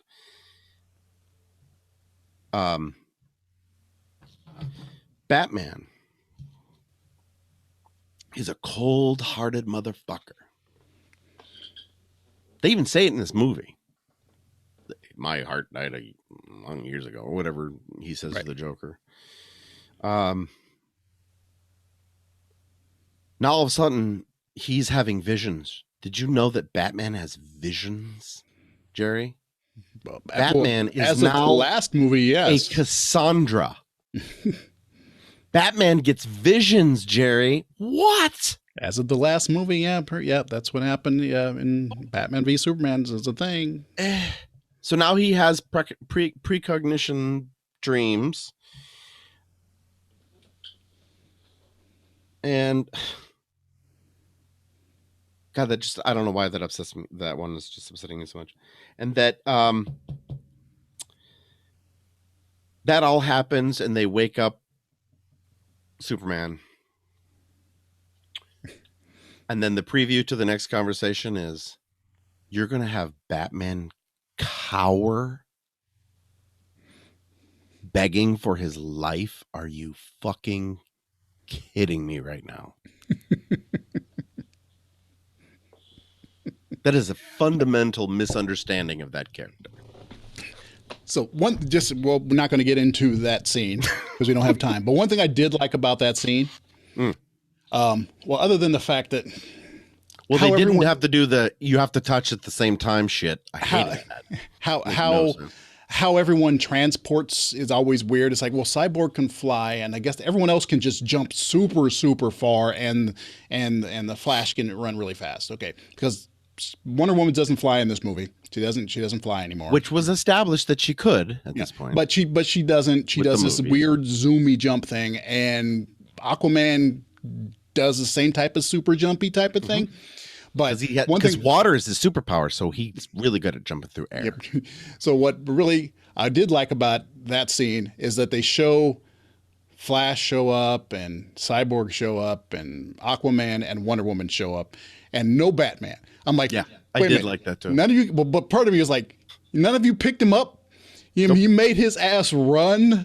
And so he did. Well, and the thing is, it's a storytelling thing because they can't have him there because he's useless. So they had to have him come later and use him for something else. So they said, okay, everyone else should have said, oh my God, Superman's alive, let's go. And Batman's like, hey. Hey, whoa. Ah, damn it. All right. All right. I guess Alfred. it's like, yeah, so he just starts running. Yeah, Yeah, and then the weird thing, now that you like know that the conversation was, Alfred, ready my whatever it is, my bat thing, and I got a jet, and Superman will be here soon. I know it. Because that's what Alfred says. He said you'd come. No, he didn't. No, he didn't know did. this would work. No, but he did say he did. There was they got on the plane and he turned. Oh, and he has faith. Yeah, he said Gag me. he'll be here. He'll Gag be here. me. Yeah. So That's the other thing. But Batman is not a man of faith. Batman is the most atheist motherfucker that exists. he's a cynic like nobody's been. But I did like the fact that Batman's slow ass didn't show up for a while. Yeah, I did. And I they did, had I to did. have it, like I said, storytelling wise, he was useless. If he got there, he would have been a smudge on the wall and had been no use to the whole scene. But I thought it was funny. I'm like, nope, nobody picked Batman up, just left him there, huh? He's gonna have to walk his ass Which is over. sort of weird, but yeah. Yeah, but I did appreciate he was the last to show up because even if he was just like, I gotta grab some stuff, I'll meet you there. Yeah. If that was a thing, it still made sense. Yeah. Yeah. So I did. Holy shit. So All right. everybody, So, I'm so sorry that I am actually, again, I'm sure there's some people that are turned off that are already gone because I just get really angry about shit like this. And it isn't a matter of artistic taste. It isn't, because I don't care. It's a matter of that it doesn't make any sense. And why would you do it? Why? It's so off the mark. It's okay to be off the mark a little bit, but to come to the bar and say that you are a world champion dart player, and throughout the entire match you're boasting it, and you don't even hit the goddamn target once, you just keep hitting the wall and Louise the barmaid. You're not a dart player. This is fun. And we're going to have, I think we're going to have at least probably 3 more hours of this. This was 2 hours. This was 2 hours. This was 2.5 hours of conversation. And so we actually got through a good portion of my. But I think we'll have to do it. We'll have to put this up and make another episode tomorrow. Mostly, it's my limitation. I have a lot of work going on right now, and so I need to work on that. But just to preview you guys, because I just read this, in our next episode, we will talk when Superman arrives at the scene, the consequences of that action, his interactions with Lois, and how weird those are. Yep. How the main point of the film makes zero sense again in terms of the battle that needs to take place. Right. The consequences of that battle, the new granted superpowers of people, and an epilogue. A long epilogue. That was actually the preview. Yeah. They promised what they delivered in an epilogue. Yep. There's no way fanboys are happy with that. Yeah, I'm sure there is a way that some of them are. It's amazing. And and then how they totally took a thing that they underlined as important. They put it in an epilogue, and then how they canceled the entire thing in one fell swoop. And on that note, we're going to cut this off. Thanks for watching and listening, everybody.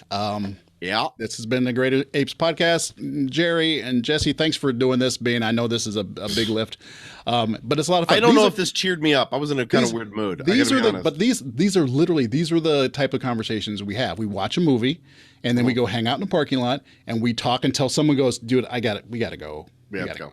I'm cold. I'm cold. We'll talk about it's usually me because I'm wearing shorts. I never. You stand around and say, I got to go take a pee. I got to go. Yeah. There's that too. There's so much soda in me. Yeah, it's funny. All right, man. This was fun, and we will. I hope I don't piss anybody off. Put up I really don't. It's opinions. That's the way it goes. Yeah. All right. Bye, everybody. All right. And that's what I think about that. But bye, everybody.